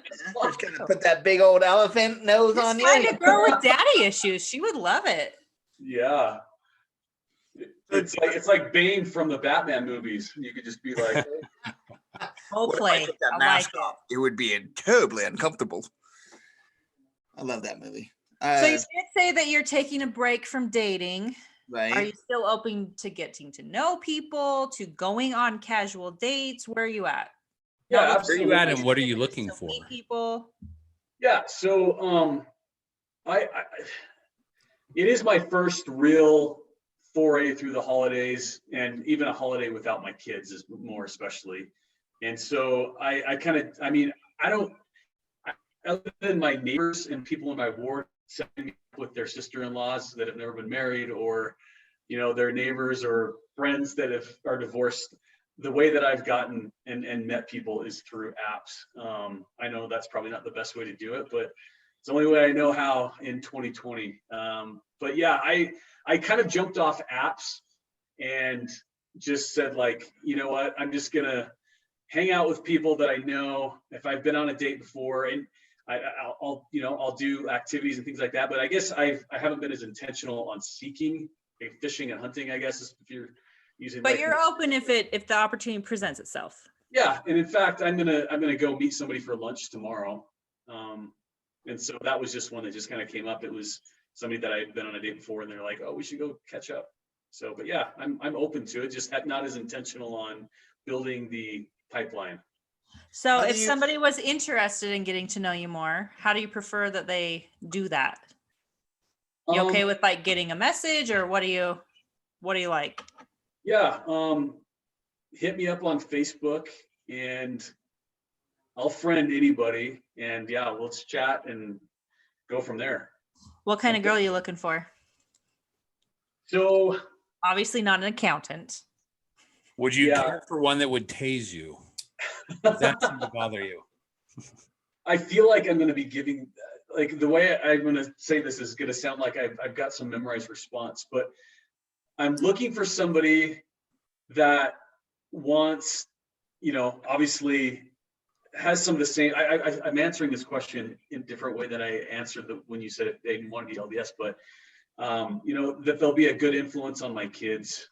I want somebody that's a good mom, but also has her own thing on the side, like is working. And because I feel like bringing two established lives together works better than somebody that needs somebody else. And so, yeah, they're established, they have their stuff together, but they want to find a connection rather than they need somebody to be there for them. And I'd love to sit by somebody in church and somebody that will go on adventures with me. That's a big one. I do want to see the world. This next year, I want to go climb to Mount Everest Base Camp. And not necessarily you have to go with me to base camp because that's a big commitment, but that you at least go on little hikes and go hang out on the beach in Kauai with me. Well, I already said I'm not hiking with you, so I know. we're out of there.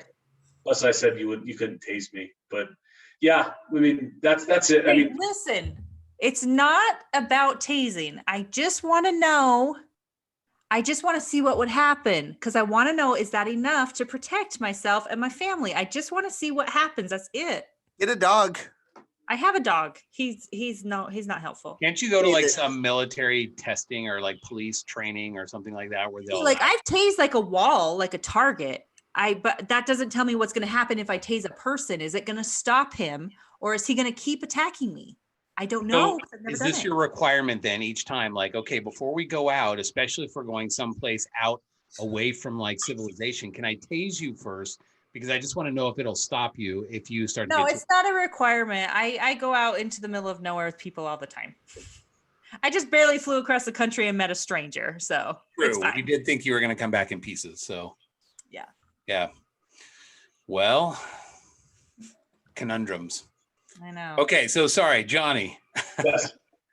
So you're looking for someone to go on adventures with you. Do you Yes. have like a specific type? Like you want a girl that's more in shape, or do you have like any sort of requirements around that, or do you kind of like, I like all kinds. It's such a variety. It's a little bit of a variety. I think to do some of the things I want to do, you want to be active, and so I think that's important to me. And you like to go outside, you like to be outside and don't mind pushing yourself here and there. I mean, but it's not like I'm in like this has to be a certain body shape by any means, or I'm only into brunettes, even though my mom thinks I have like a type. What would your mom say your What type? is your type? Shorter brunette. Short brunette. Why shorter? Definitely not. Are you shorter yourself? I'm not the tallest guy. I'm 5'9" and 3/4, if we're going to be exactly on the nose, but I round up to 5'10". You got Nick beat. You're one of those people. Yeah. Well, but I can't round down. I earned that 3/4. So I actually was think thinking you're about this above the recently. average. I think I'm going to start rounding up as well. Because if I have any shoes on, then I am going to be taller. So I think I'm going to start rounding up also. So then. What would you round up to? 5'10"? Me? Yeah. I'd probably say like maybe 5'11". No. If I wear heels most of the time. And when I have heels on, I'm like 6'1" or 6'2". But my only requirement, I would even date somebody that's taller than me. But then it's a bigger deal for them. Yeah. Because I think they want their man to be bigger than them or taller than them. And that's why you see a lot of the must be great, bigger than or taller than 6 feet on a lot of profiles. If she's taller than 6 feet, I can still take her down. So I don't know what this whole, like, just because I'm a couple inches shorter. It has nothing to do with that, Nick. It's about you being able to protect them. That's how they want to feel. Here's the thing. Okay, so my ex-husband was like an inch taller than me. He slouched a lot. He was very scrawny. I'm going to say scrawny. So when I was by him, I just felt like a giant gross whale. And that's what I don't want. I have a friend that's 5'7", I think. So he's a couple inches shorter than me, but he's like real stocky. I don't feel huge next to him. What do you think? I've met people that are tall, but they're really skinny, and I don't feel huge next to them. I just don't want to feel like huge and gross. What about a guy who's like a woman still? A guy who's kind of bigger, 6'4", maybe kind of has the same famous name, Yeah, like that sounds great. Yeah, I know. I've got the perfect guy for you. Same famous name as who? Will Rogers. Like the Will Rogers Institute. Oh gosh. Perfect. Sounds great. Let's do it. No. Celeste's gonna That's get him scheduled, and we're gonna bring him on for the hot seat. Right. Watch the sparks fly. It's gonna go well. Yeah. Johnny, thank you again for stopping by and chatting it up with us here on Flameless Fireside tonight. Yeah, thanks for having me on, everybody, and appreciate meeting you and having fun tonight. So Yeah, we'll try and find somebody that would be we think would be a good match for you and have kind of a matchmaker episode. I think that would be a lot of fun. yeah, that would be fun. So I'm down. Yeah. Well, it sounds like we already have people in the comments that are interested, so it might not be a long search. This is true. Oh, how are you with Asians? I served my mission in the Philippines, so I love Asians. ooh, Did you eat Okay. balut? did you eat balut? Yes, good I question. did once, and it was not great because it was cold.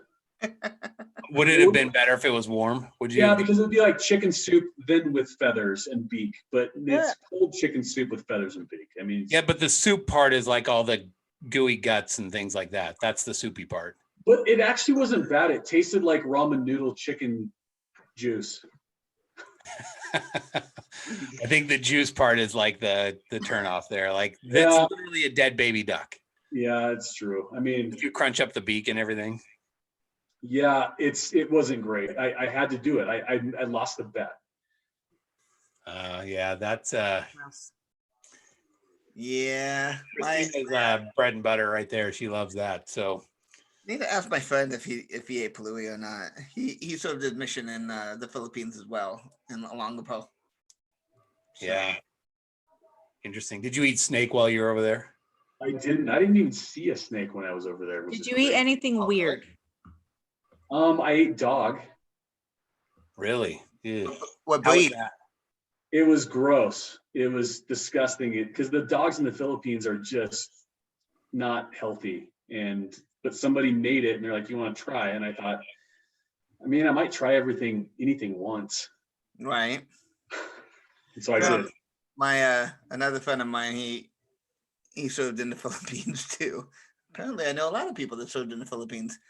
He said that a lot of times when two dogs are mating, because they're just mating and running rampant out there, what you do is you find dogs that are in the middle of the act, and then you come up and you scare them, and then the female dog will take off running. And the way that their bodies are set is that once the female's vagina like closes in, it clamps down, and you see like these male dogs that are running hind legs, just like trying to keep up, and then the female dog would like try to jump a fence, and then they're both hanging there by the male dog's junk. It's true. You see a lot of dogs butt to butt because they're stuck. Yeah.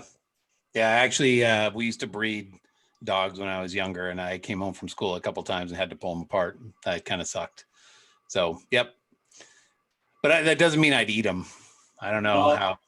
I like how we go from eating them to Nick talking about their. I thought that's where that was going. Like if they're caught in the act, then they taste better. And I was like, Yeah, I thought that's where we're going too, but Nick just has sex on the brain. It was So what are we talking about? Balut. Oh yeah, it reminds me of sex. Feathers. Oh yeah. What should we talk about? Yeah. So I just changed the oil the other day on my car. Yeah, sex. I'm totally there with you. Yeah. Wait, what? You went to Jiffy Lube? Okay, here, I got this lube. Oh, to use the dipstick? Oh, okay. Here we go. I'll check your oil. Since when does Nick not have sex on the brain? This is true. It's like constant, 24/7. Yeah, gross. Yeah. I get in the shower and I'm just like, it's so wet. It's just ridiculous. I Yeah, know, now it's we know why he polo, comes here in everyone. the shower. Yeah. That's why I'm on the polo all the time. All right. All right, good times, striker pills. Don't even start. All right, well, again, thanks. Thanks, everyone. Thank you. Appreciate Now the we're gonna time. All right, we'll go ahead and we'll Stay around for the after hour. If you want to stick around, you don't have to. If you want to, we usually open up the audience. If they had anything they wanted to ask, just kind of chat. If you want to just leave, like that's cool too. Everyone will be highly offended, but whatever, it's up to you. Yeah, You're the Nick, guest of honor. So stop and restart the recording so we have like a whole separate. Yep, gotcha.